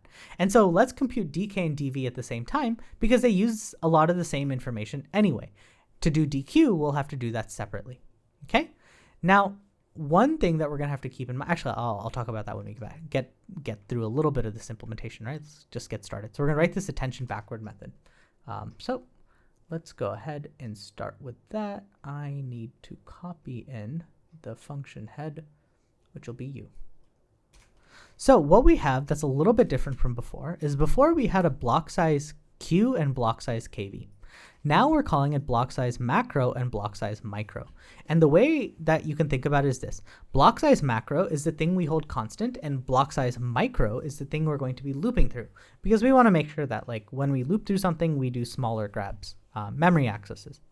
So the way to think about it is, in this case, for dkdv, for example, we need to grab a block of k and v and then loop through the queues. So we're going to essentially be doing a block size macro of the keys and values and then loop through the queries in block size micro sizes. In the same way, for computing dq, it's going to be backwards, which we'll see. Essentially, we're going to grab a block size macro worth of queries and then loop through the keys and values in block size micro. So that's why we called it that. Instead of like block size k and block size, instead of block size q and block size kv, we call it macro and micro, because the thing we loop through is what's always going to be micro. The thing we use is macro. And we do assert ahead of time that block size macro must be divisible by micro. Otherwise, the becomes more annoying. So we're going to always just make sure that this is the case. All right, so let's go ahead and get started. So a couple of things, just like before. We had our inverse ln2, so that's same constant from before. This is just ln2. So if we multiply by a constant, I need to basically be able to undo that step so I can unscale it. So this scales it, this will just unscale it, so we'll be good. So 1 over this value is this value, for example. They're inverses of each other. So these are just constants we're going to keep ahead of time. And we're going to do PID is equal to TL.ProgramID 0. Now here's the question that we need to ask. So this is the same as before, so I'm going to just paste this in. Which batch head are we on? Same idea. This is the index batch head. We have our offsets for the embedding dimension. And then this is the index batch. We have our index head, we have the group size, and we have the KV head. So this is all the same as the forward pass. Now what we need to do is offset everything to the current batch head that we're interested in. The problem is this: we have a couple of different shapes. Our queries are in the shape of batch by head by sequence length by embed dim. Our key values are in the shape of batch by KV heads by sequence length by embed dim. And then our M and D, right? So M and D, which are D is the thing we computed from the pre-processing step. M is the thing we computed in the forward pass for the LogSumExp trick. These are in the shape of batch by head by sequence length. So if I need to offset to the correct batch head in all of these things, all of them are slightly different from each other. So I'm going to call this one offset 4D. This one's offset 4D for the KV case. And then this is going to be offset 3D. So how we're going to do it is this. Offset batch head 4D is going to be equal to the index batch times stride batch plus index head times stride head. And then we have our offset batch head 4D for specifically the key values, because they have a different number of heads. Same batch, so index batch times stride batch. But now we have, and we'll call it stride K batch, but the batch dimension is always the same anyway. And then index KV head times stride K head. There we go. Right, because again, it's going to be, I'll comment you. It's just head in the queries, but KV heads in the keys and values. And then for the 3D case, we're just going to do offset batch head 3D is equal to index batch head times sequence length. So I could do index batch head times sequence length. I could have also done index batch times a stride batch plus index. It's the same thing, right? Basically, in this batch head dimension, to go from one batch head to the next batch head to the next batch head, I need to move over by sequence length every single time. So this is just shorthand. Lets me do it all at once. And now that I've done that, I need to go ahead and offset everything over to that correct chunk. And so to do that, pretty simple. Q gets offsetted by that. K gets offsetted by these. DO and DQ are the same shape as Q, so they get offsetted by 4D. But DK and DV are in the shape of the keys and values, so they get offsetted by the 4D for the key values. And then M and D are offset by the 3D shape because they're three-dimensional. But that's it. This puts me at the correct batch head combination for everything. Pretty simple. And then we have our mask offset base. If we pass in a mask, I'm going to set this to 0 by default, and we're going to do if use custom mask, then our mask offset base is equal to, it's going to be the index batch times our stride mask batch plus, same as before, 0 if broadcast mask head, else index head times stride mask head, just like that.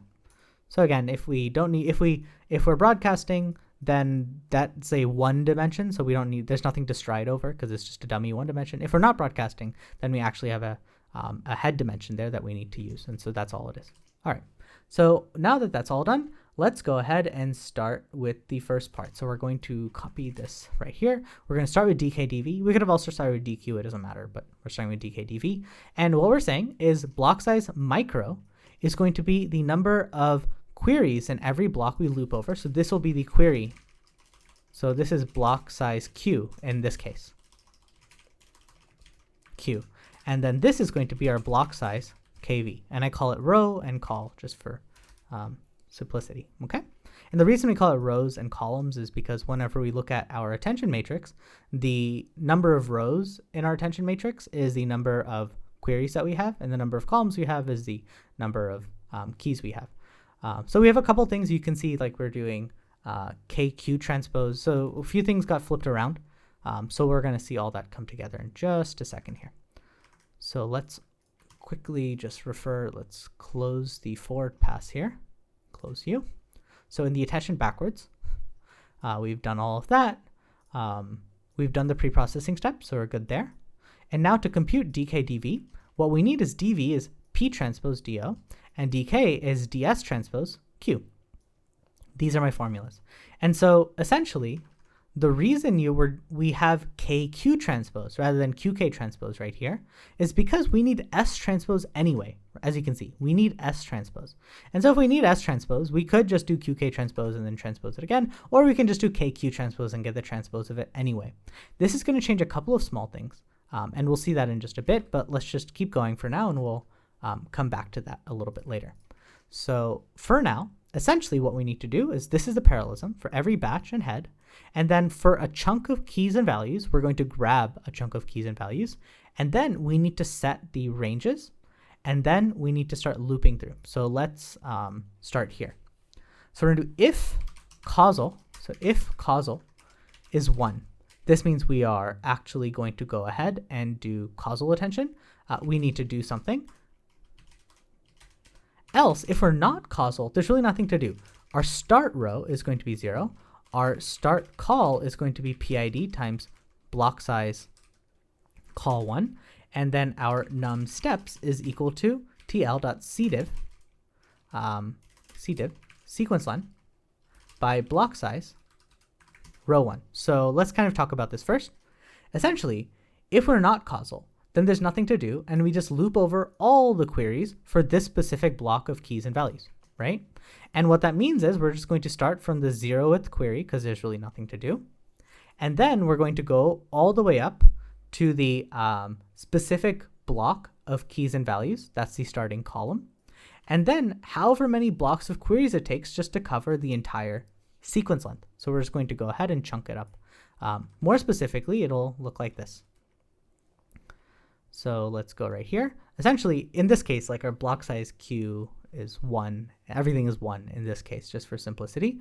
But we're just going to start at 0 and then just keep going however many blocks of my block size Q it takes to cover the entire sequence length, right? So my sequence length is 4. In this case, my block size is just 1. So we're just going to be going 1 at a time, and however many it takes to cover all of it. And that's it. All right. So that will go ahead and do that. We basically set the number of steps, and we'll see everything else to come together in just a second. On the other hand, if it is causal, then what do we do? So let's take a look here. I think I have a figure right here. So in the case of causal, things actually change a little bit. Because we're doing S transpose or P transpose, because everything's going to be transposed when we go to do this, technically, instead of having, like we did before, we did the pre-diagonal and then the diagonal, it's transposed now. So actually we have to do the diagonal and the post-diagonal, right? So it just changes the direction, right? So what we care about is the diagonal and then after the diagonal, because this is transposed of what we had before. If we didn't do the transpose, then we would have done the diagonal and the pre-diagonal, just like before. So because of the transpose, we have this extra step. So taking a look at our implementation, right, from before, if it's causal, then what we do is first process all the diagonal blocks and then process everything after the diagonal blocks, because this is a transposed version. That's why it's after, it's post-diagonal, because we're dealing with it in the transpose shape. And so let's go ahead and set that up. If we're here, then it's going to be start call is equal to, so this is going to be the index of the starting key value index. This is going to be based on the PID times the block size call 1, right? Because again, remember, the PID in this case is going to be which chunk are we processing right now? Well, it's basically this chunk. We're going to offset over to that block size call 1. And then what we're going to do is our start row is going to be the start call. remember, we're just processing the diagonal, right? This is going to be first do the diagonal. So just like before, the queries that are on the diagonal are the queries that match the keys, right? That's it. And then the num steps is equal to the block size call1 divided by block size row1. So to understand this, let's say the block size call1, which is my block size macro, let's say this is 256. And let's say my block size row1, which is my micro, is 128. Let's just say that. 128.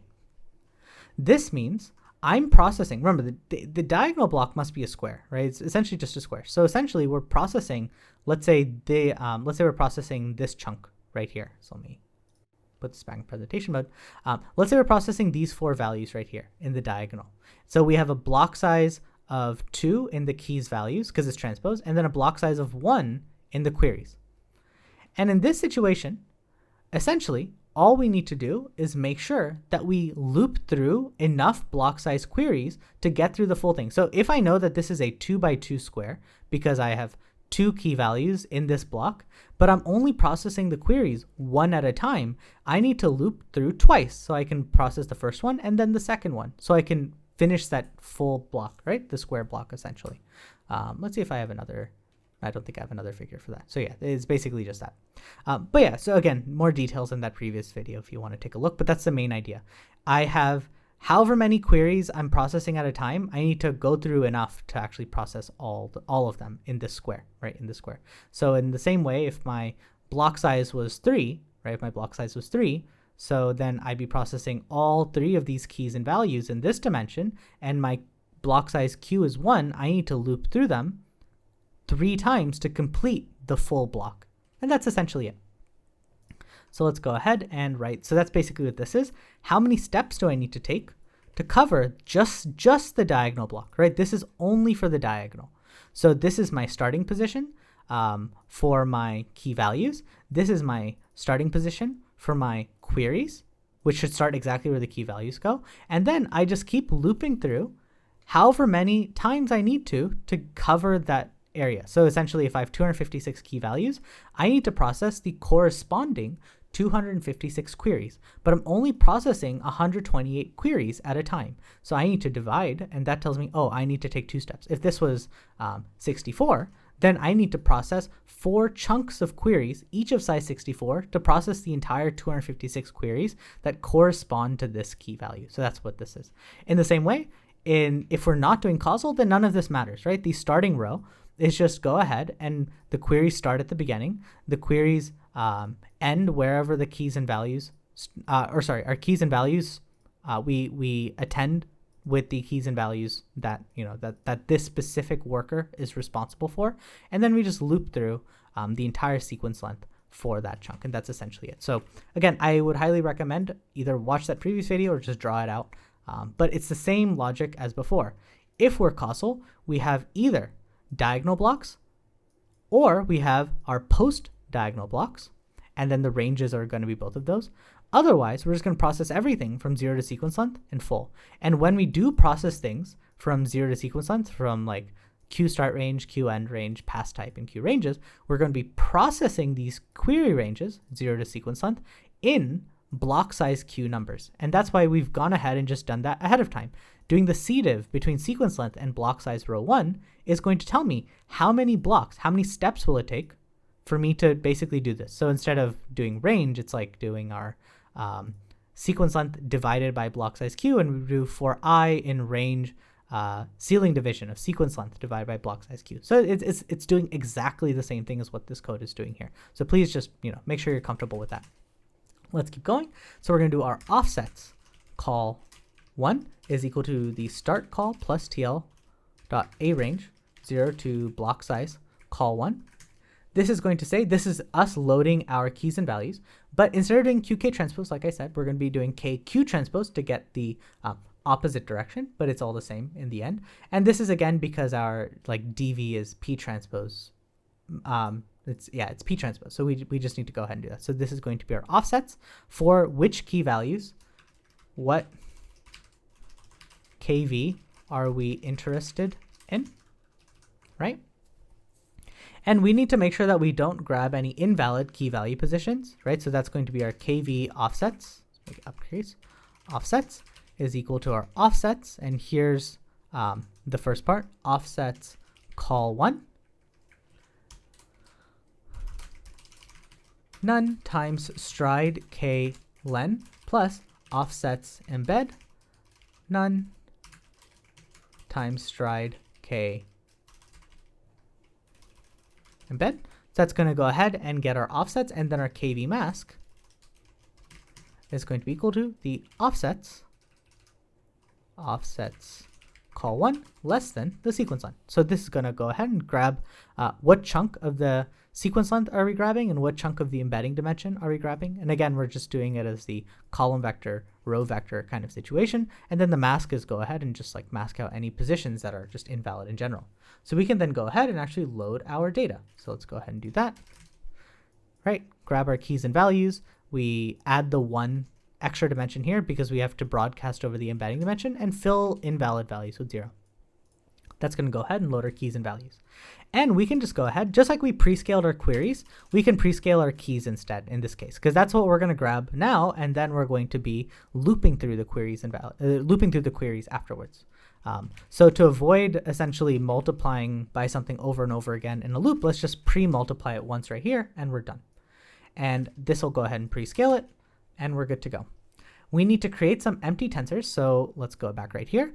To compute, basically if we want a decay, like the block size in our KV dimension, so block size call in this case, the column block size, essentially that's going to determine how many elements we are accumulating into to essentially accumulate a gradient. So for dk and dv, if we have 2, then there'd be 2 here. If there was 4, then there'd be all 4 of them here, so on and so forth. So let's go and do that. We need to just create some dk dv blocks. I'll just create those right here. So whatever it is, that's the shape of whatever we want. And now that we have that, we need to go ahead and actually run the backward pass, right? So to do the backward pass, we're going to have to write another, we'll just write a separate method to do that for simplicity. But it's going to take in our key values, all that sort of stuff. We also provided a mask. We'll see what this mask is in just a second. This is just a causal mask. So if it's causal, then we'll see what it does. And then, of course, just like you saw before, in our forward pass, we're going to have to do a second pass. Because right now, we're going to only process, as you saw right here, this here is only the diagonal, which means we're going to have to go in and also process the post diagonal in the same way, right? We're going to have to also do the post diagonal. So for now, let's just write this inner method, write this method right here, and then we'll come back and see how the post diagonal works. So yeah, it's just a lot of little things, but once we implement it, the dkdv, the dq is actually identical. It's just going in the opposite direction. So it doesn't really change anything. So we have the preprocess, and then we have the dkdv, right? That's what we're going to write now. And it's going to take all this stuff just like before. So we need to go ahead and get the offsets for the starting row and column that we want, okay? And just to make this again clear, this main method is to compute the gradients for dk, dv, and blocks, and assumes for some specific kv, we loop through blocks of queries, right? So that's the setup. So offsets row is going to be equal to start row plus tl.arange 0 to block size row. Basically, what queries do we want, right? And then similarly, offsets call is equal to start call plus tl.arange 0 to block size call. What keys do we want? And again, just to recap, right, at the very beginning, if we're only processing the diagonal, then we're only going to be doing that diagonal block. Basically, start call is whatever key value we're processing, whatever key value block we're processing, and then the start row is going to be what queries do we want, and then the question is how many blocks of queries do I need to process to reach the entire key value. So if I'm processing 256 key values and my queries are 64 and I'm only processing that square diagonal piece, then I need to make sure that I'm processing 4 blocks of 64 to complete the full 256 that I need to do. And that's what this is. Otherwise, we're just going to process everything, right? So we're going to go from 0 all the way to the end, and the key values that we're going to be processing it against is going to be just, the same as before. This is the same as before. Whatever this is, this specific block, this specific thread is responsible for. And so now that we have that, this is those actual offsets.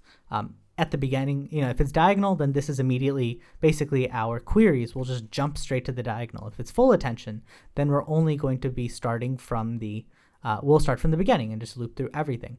If we are doing post diagonal, then this will just hop over, starting from the post diagonal queries for some chunk of keys, right? Some chunk of keys.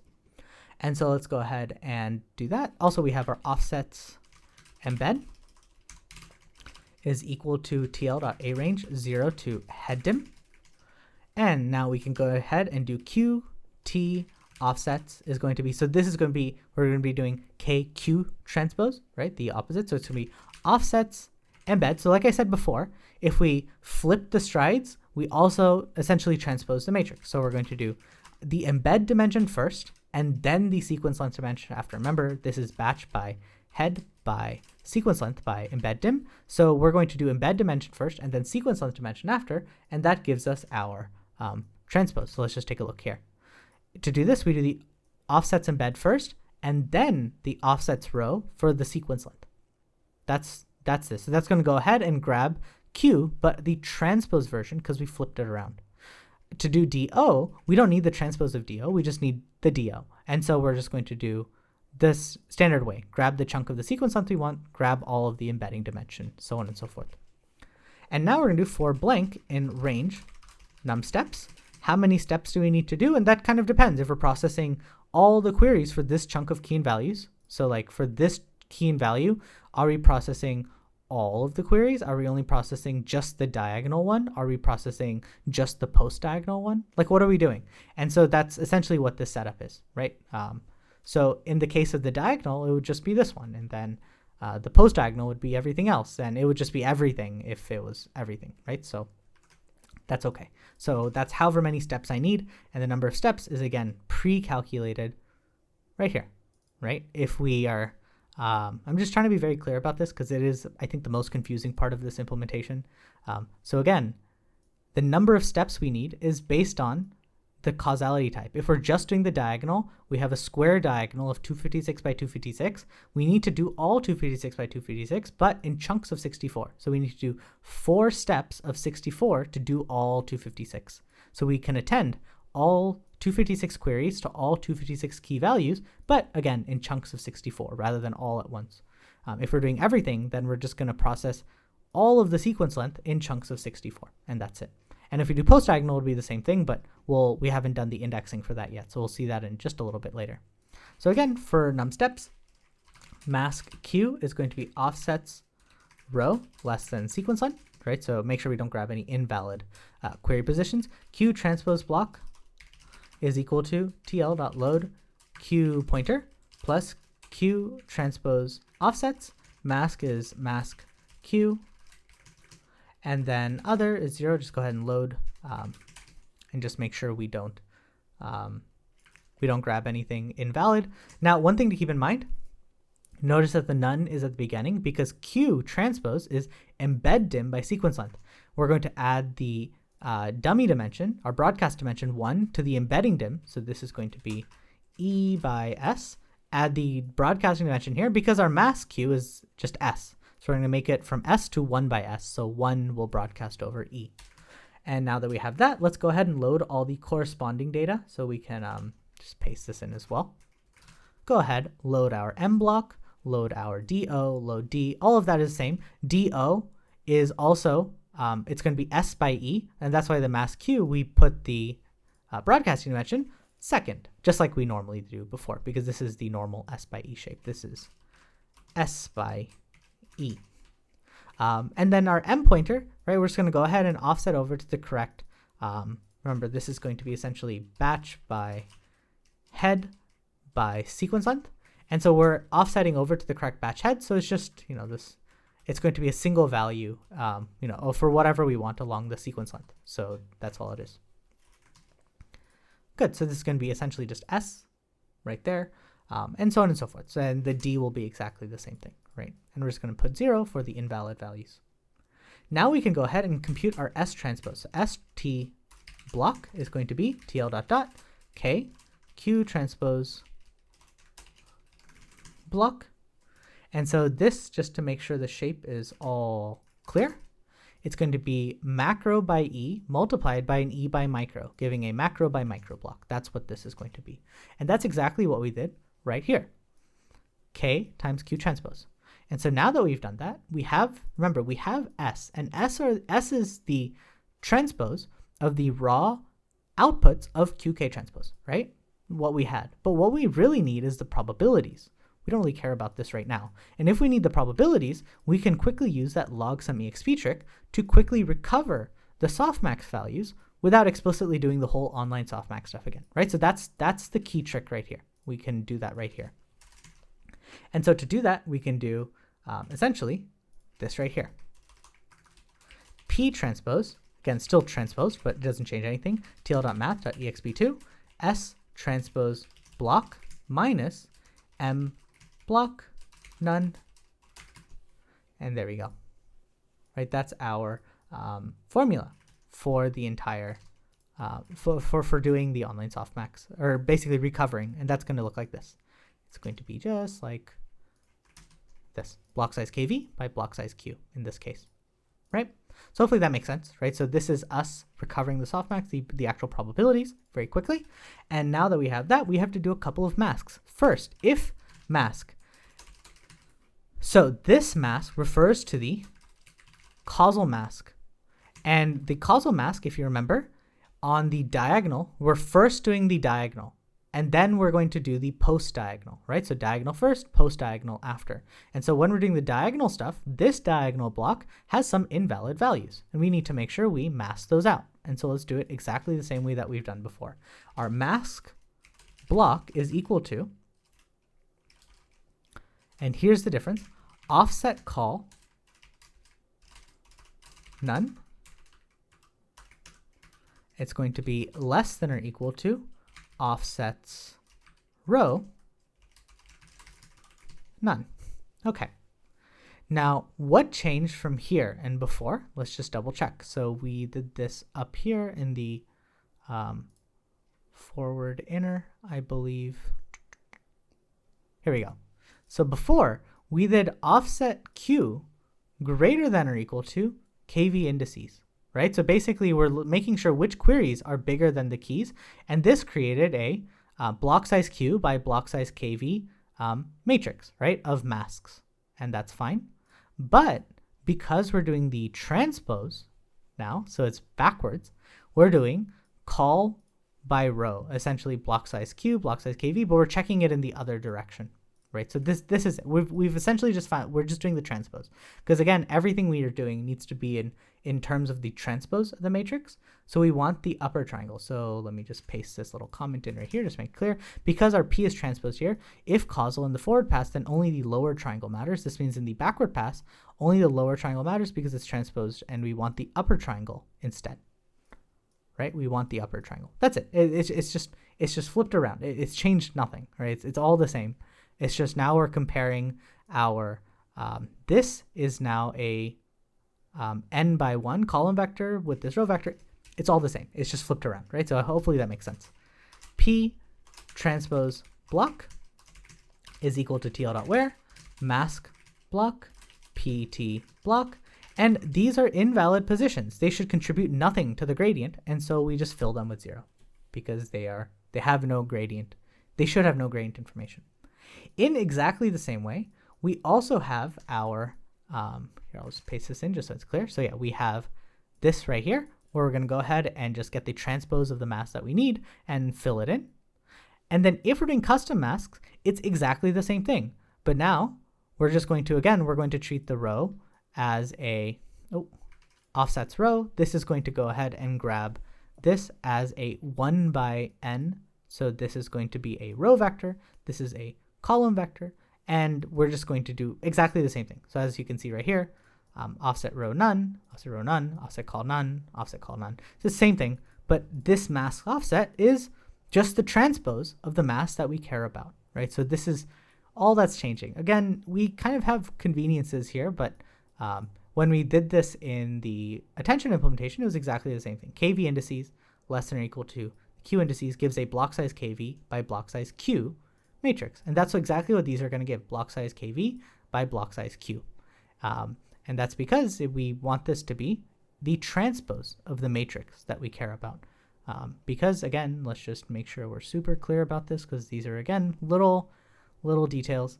The columns is our key value. The rows is our queries. So if we take a look right here, the columns is the key value, rows are the queries. So this is going to be a block size KV by block size Q matrix, transpose of the typical block size Q, block size KV that we've been working with in the forward pass. And exactly the same thing works here. We go ahead and grab that attention mask. This attention mask is the same as before. Like, hey, these are padding positions. They should contribute to nothing. If they contribute to nothing, then they also contribute 0 gradient in the backward pass. And that's it. So that's all I'm going to say, just to keep it relatively simple, but that's all it is. And then our dv is equal to, now it's just the formula, tl dot dot. We saw that the dv is going to be, here, this is actually all just the formula, so I don't even need to type it. I can just paste it in, right? So dv is p transpose do. Okay, so I have p transpose. I have do from earlier. So let's go ahead and do that right there. And then dp is do times v transpose. But we want dp transpose because we don't really want dp. We want dp transpose because we're going to need dp transpose later. And so let's just go ahead and transpose the right side and do do at v transpose, which is v at do transpose. So that's going to be dp transpose is tl dot dot v and the transpose of do block. We want to avoid doing as many of these transposes as possible, but this is the one we can't really avoid because we need it, and we'll need this one here as well. And then our ds is going to be p times dp minus d. But again, we have all transposes, so we used our transpose p and dp. And d is just a row vector, so we can just add an extra dimension to make it 1 by micro. So again, ds transpose is going to be, this is the softmax formula. ds transpose is p transpose multiplied by dp transpose minus the d value, the pre-processing values that we computed ahead of time, multiplied by the scalar. Because if we multiplied by something in the forward pass, we need to make sure we just undo it in the backward pass, just so everything's clear. So that's all good to go. And then we have the dk is just ds transpose multiplied by q. And these are all the formulas that we went through before, right? This is exactly what we did before. Our dv, we're going to go ahead and do p transpose do. Our dp is going to be v times do transpose. ds transpose is going to be just the derivative through the softmax, so we've already had that.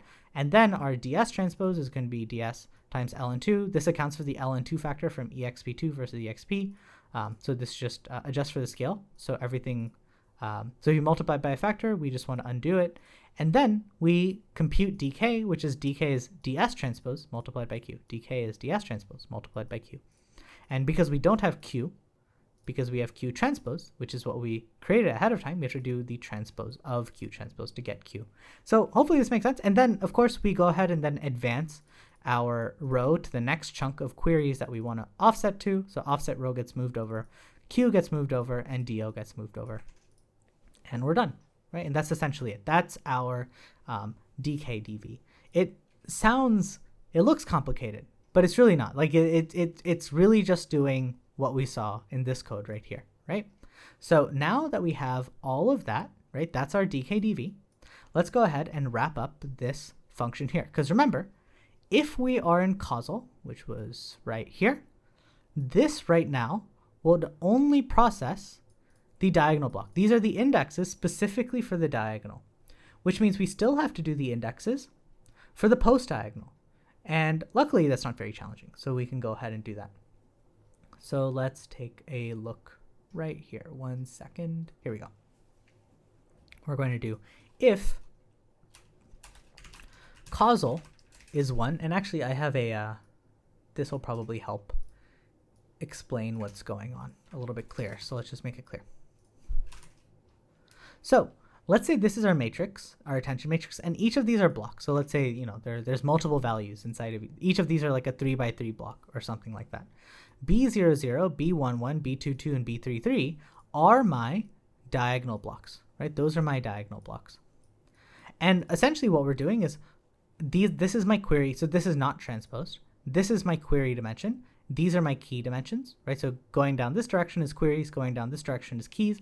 And right now what we're saying is for a specific chunk of keys, let's say this chunk of keys right here, we want to process first the diagonal. So that's B11. B11 is the diagonal for this chunk of keys.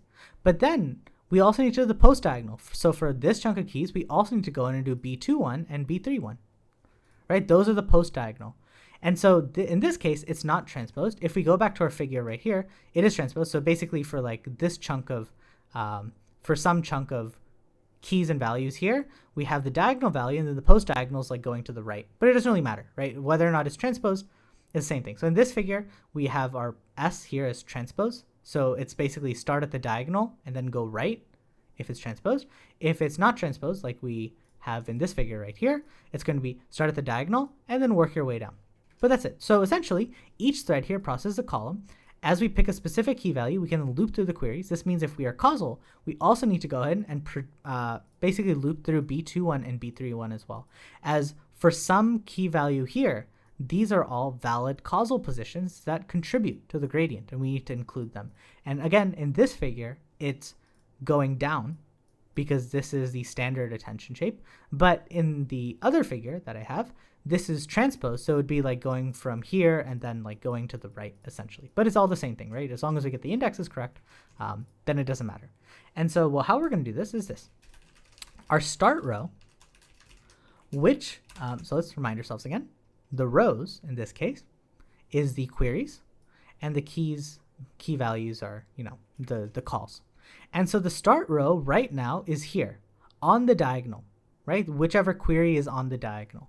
And so we need to make sure that and in the processing of this diagonal, we've gone ahead and completed everything. So if this query, if the block size of our queries is 16, or let's go back right here. If the block size is 64 and the block size of key values is 256, we had 4 loops of queries to complete all the key values in this block. So that means there's 256 things in this direction, and there's 256 things in this direction, but we then process all 256 in this block in this direction. We process them 64 at a time. But that means we've completed a block size KV's worth of queries and keys and values in both dimensions, right? Hopefully that makes sense. Which means to go to the next one here, B21, the next one, I simply need to take this, whatever my starting point was for the queries here, and move it over by block size KV to get to the next one over here. So my start row used to be basically the start of B11 along the query dimension, but I've processed 256 things in that direction. So let's just move over 256 things to get to the next one. So it's going to be essentially our plus equals block size call one, right? This is going to be, again, let's just make this clear. If we have 256 KV blocks and 64 Q blocks, let's say our start row was equal to 256. Let's just say that. And that means we're processing, right? The KV indexes we're processing is 256 to 512, right? Those are the keys and values that I'm processing, 256 worth of them. But I'm not going to be able to process all of that at once. My queries are going to grab 256 to 256 plus 64.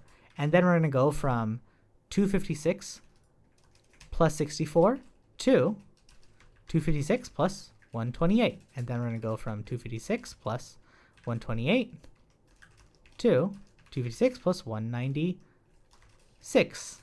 And then lastly, we're going to go from 256 plus 196 all the way up to 256 plus 256. So essentially, we're going to be completing 256 queries, or basically 1 KV block's worth of queries, in smaller chunk size, micro sizes of 64. That's what it is.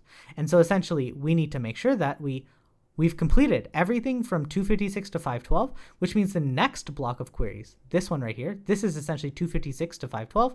The next one here is going to start at 512 and go to 512 plus 256.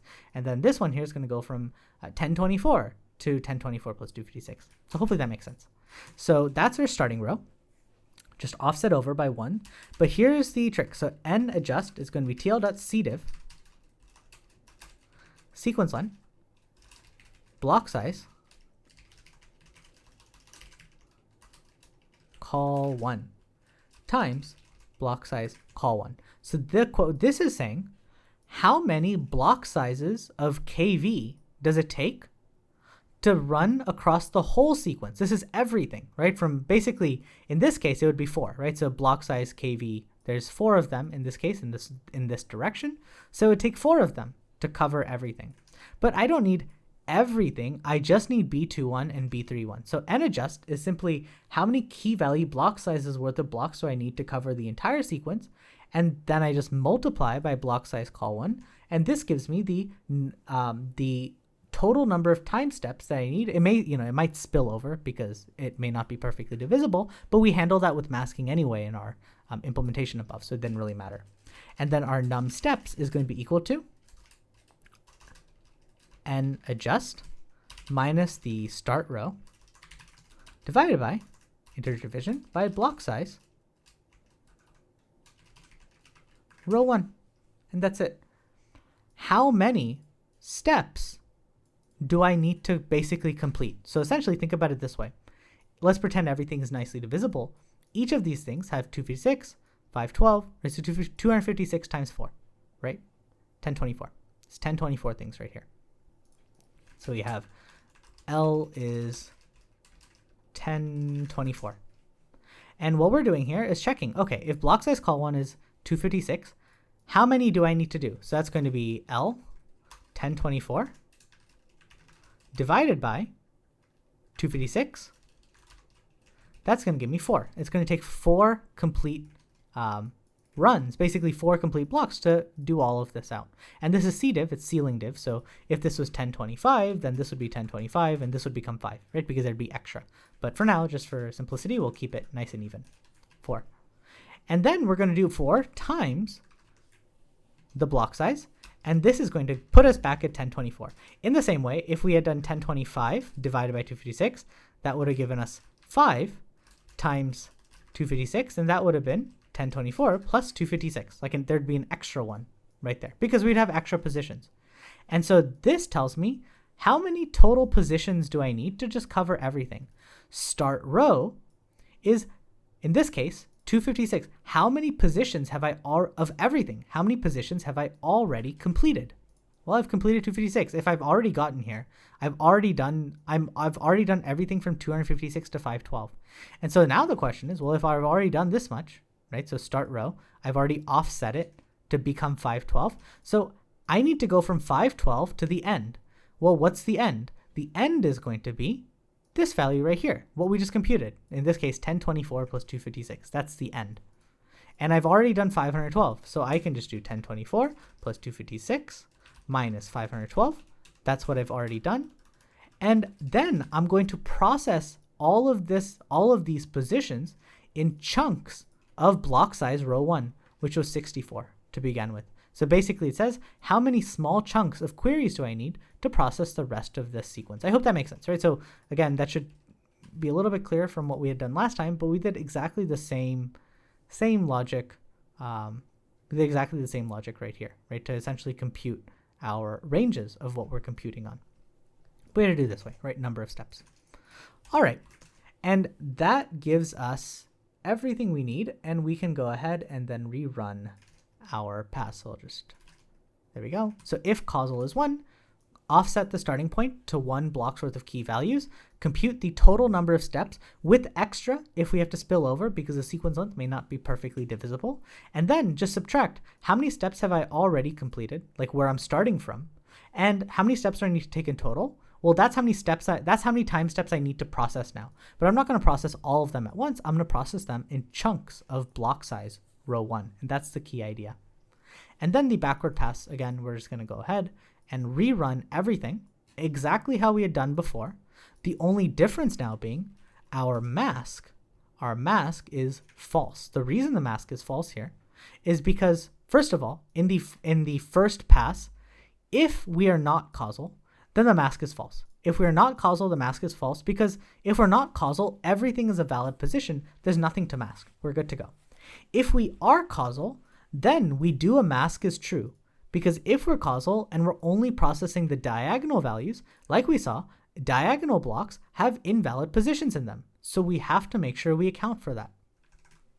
And then in our second pass for causal specific, well, we're only processing the post-diagonal stuff, the things that are after the diagonal, and everything in the post-diagonal is valid. There's nothing to mask out, and so that's why the mask is going to be false here. And after that, we're basically home stretch. So dk block is going to be times equals softmax scale. If we multiplied by something in the forward pass, we want to make sure we multiply by it in the backward pass, times r ln 2, right? So same, just to make sure everything is scaled correctly, because we didn't apply any kind of scaling in the loop, right? So we need to make sure we apply it somewhere. And then if num heads, and here's the last kind of main idea. If the number of heads matches the number of key value heads, we're good to go. This means we're doing normal multi-head attention or whatever, and we can just go ahead and store it, and we're done, right? That's our setup. Just go ahead and write to dk and dv our accumulated dk block, dv block that we computed, and it's already been offset. The problem is this. If we have, let's say, heads 1, 2, 3, 4, 5, 6, 7, 8, and then we have some shared heads, so we're going to say this 1 and 2. So that means 1 through 4 shares this head, and then 5 through 6 shares this head. Know that different threads, when we do batch by head by sequence length by embed dim, and then our other data, right, the actual key value would be batch by kv head by sequence length by embed dim, it's going to be loading, blocks of this stuff, right? Blocks of basically which batch head, which batch key value head combo are we loading. And that means multiple threads are going to start at the same time, and all of them are going to load something. But when I compute my gradients, I need to essentially accumulate the gradients into this position or this position based on the head that was loaded.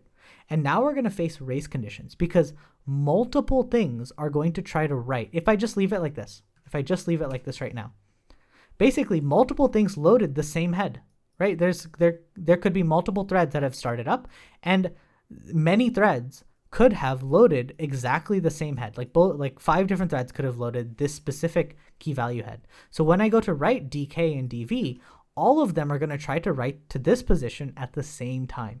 And that leads to race conditions. And it's a race condition because depending on which one writes first or second, it's going to be incorrect. It will be an incorrect accumulation. Instead, if 5 different threads try to write to here at once, all of them need to wait their turn. Basically, they all need to write to here one at a time. Let one end, and then the next one will accumulate to the previous one's value, and the next one will accumulate to the previous one's value, so on and so forth.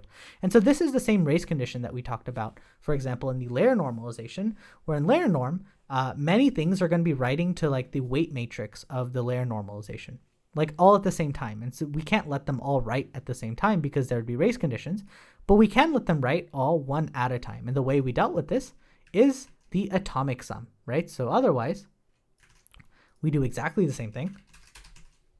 If we have a different number of key value heads, just to be careful, we're going to do an atomic add. And an atomic add will essentially say, it'll make all the threads wait in line, like wait their turn before they can accumulate here. Not all of them can write at once, because that will lead to race conditions.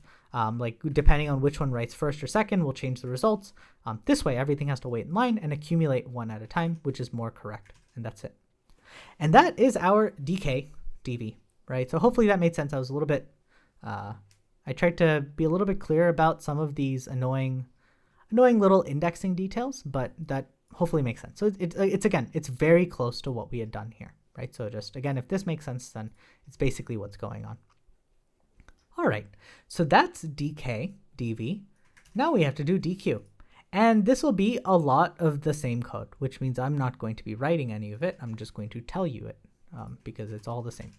So to do dq, what changes?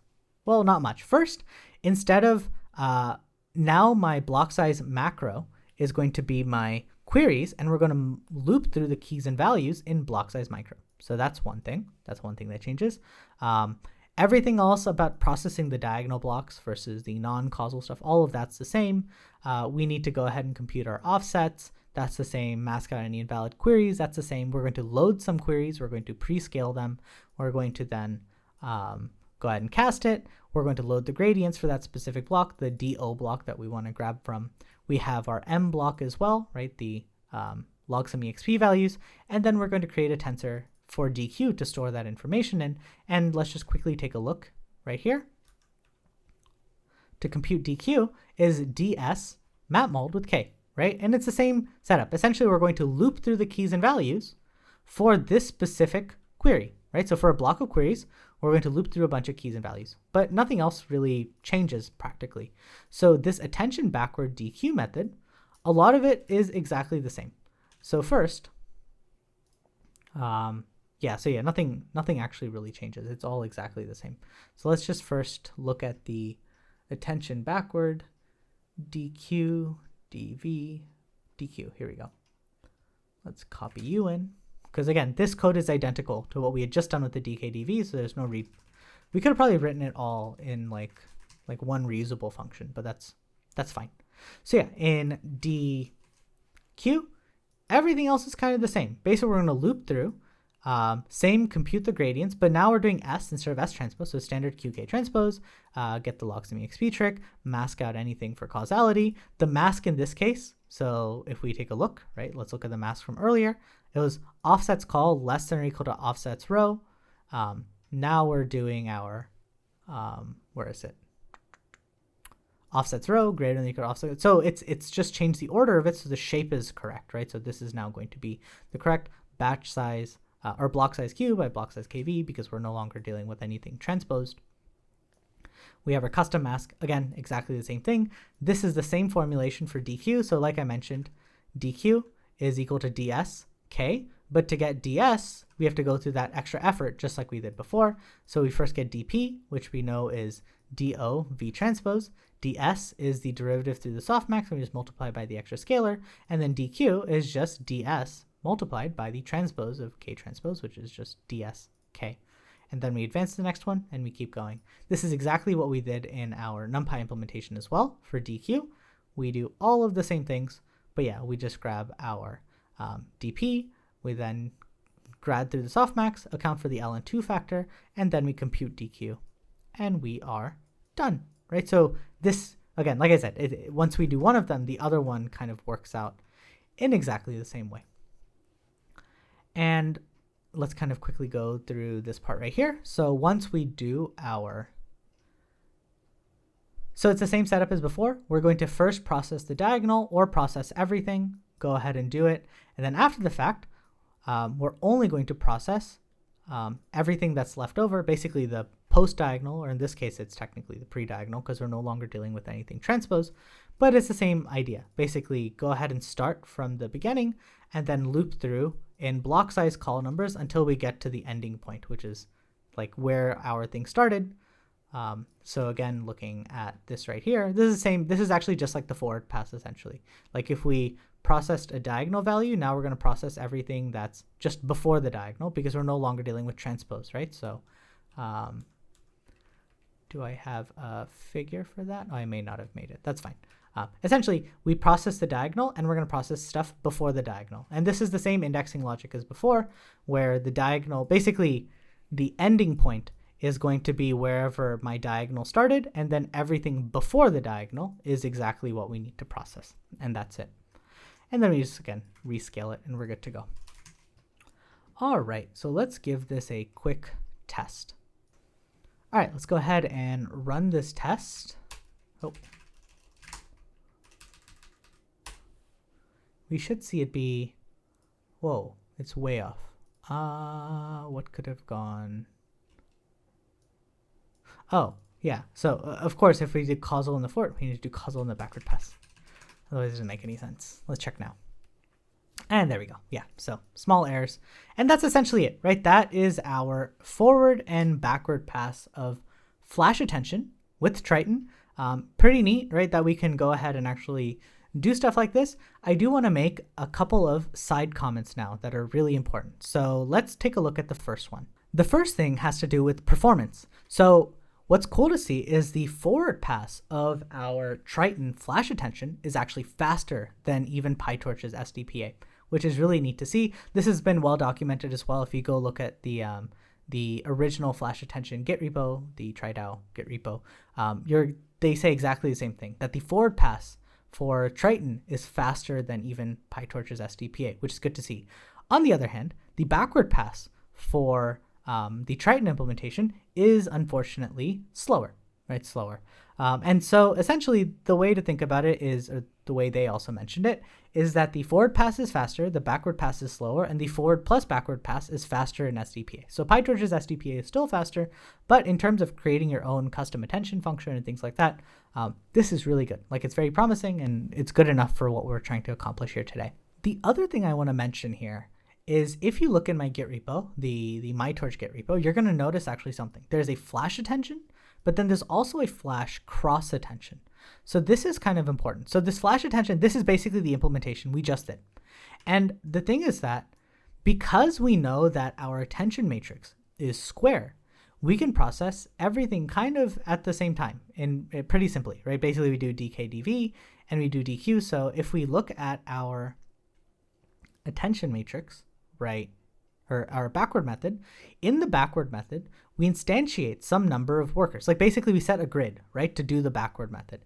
And that thread is responsible for doing both dkdv, and after it's completed dkdv, then it goes in and it does dq.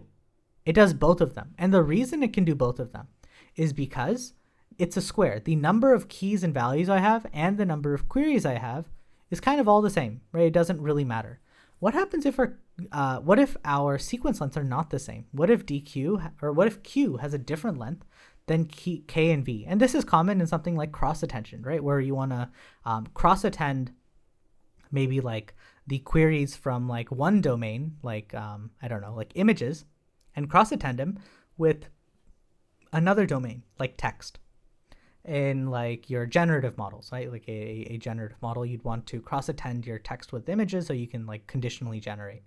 That's technically fine, but the problem is we can't set it up like this anymore, because if we try to set it up this way, the grid size is no longer efficient. And so I kind of talk about this right here, so I'll be kind of clear. So essentially, it's nearly identical, but cross-attention implies that the length of the queries may not match the length of the keys.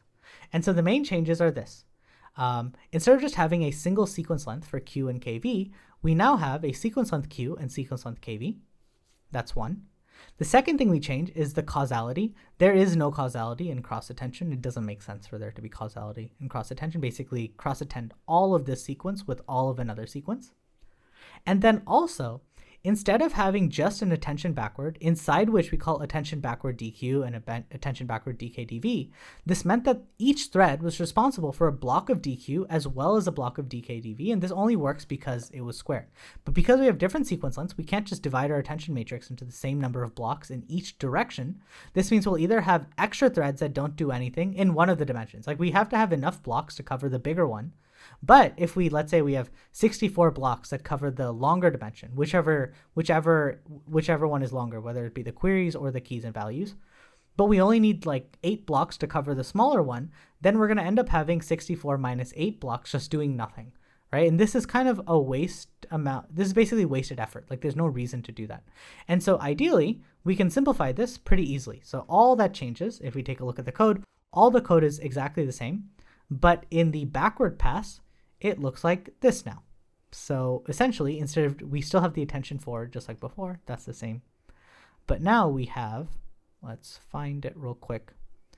We call first the preprocess, then we do DQ, and then we do DKDV. And these are both done separately. And they're both done separately in this way. We have sequence length Q, and we're going to split them up into block size Q amounts. So this is going to be, go ahead and grab a chunk of Q and loop through the KVs in whatever like smaller batch size, whatever size we want, whatever the block size for the keys and values you want are.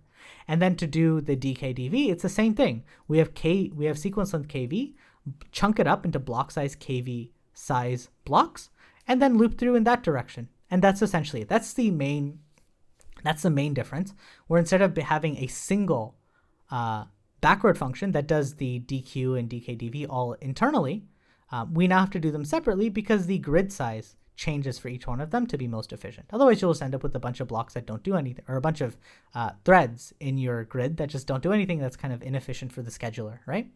And so that's essentially it. Nothing else really changes in this situation.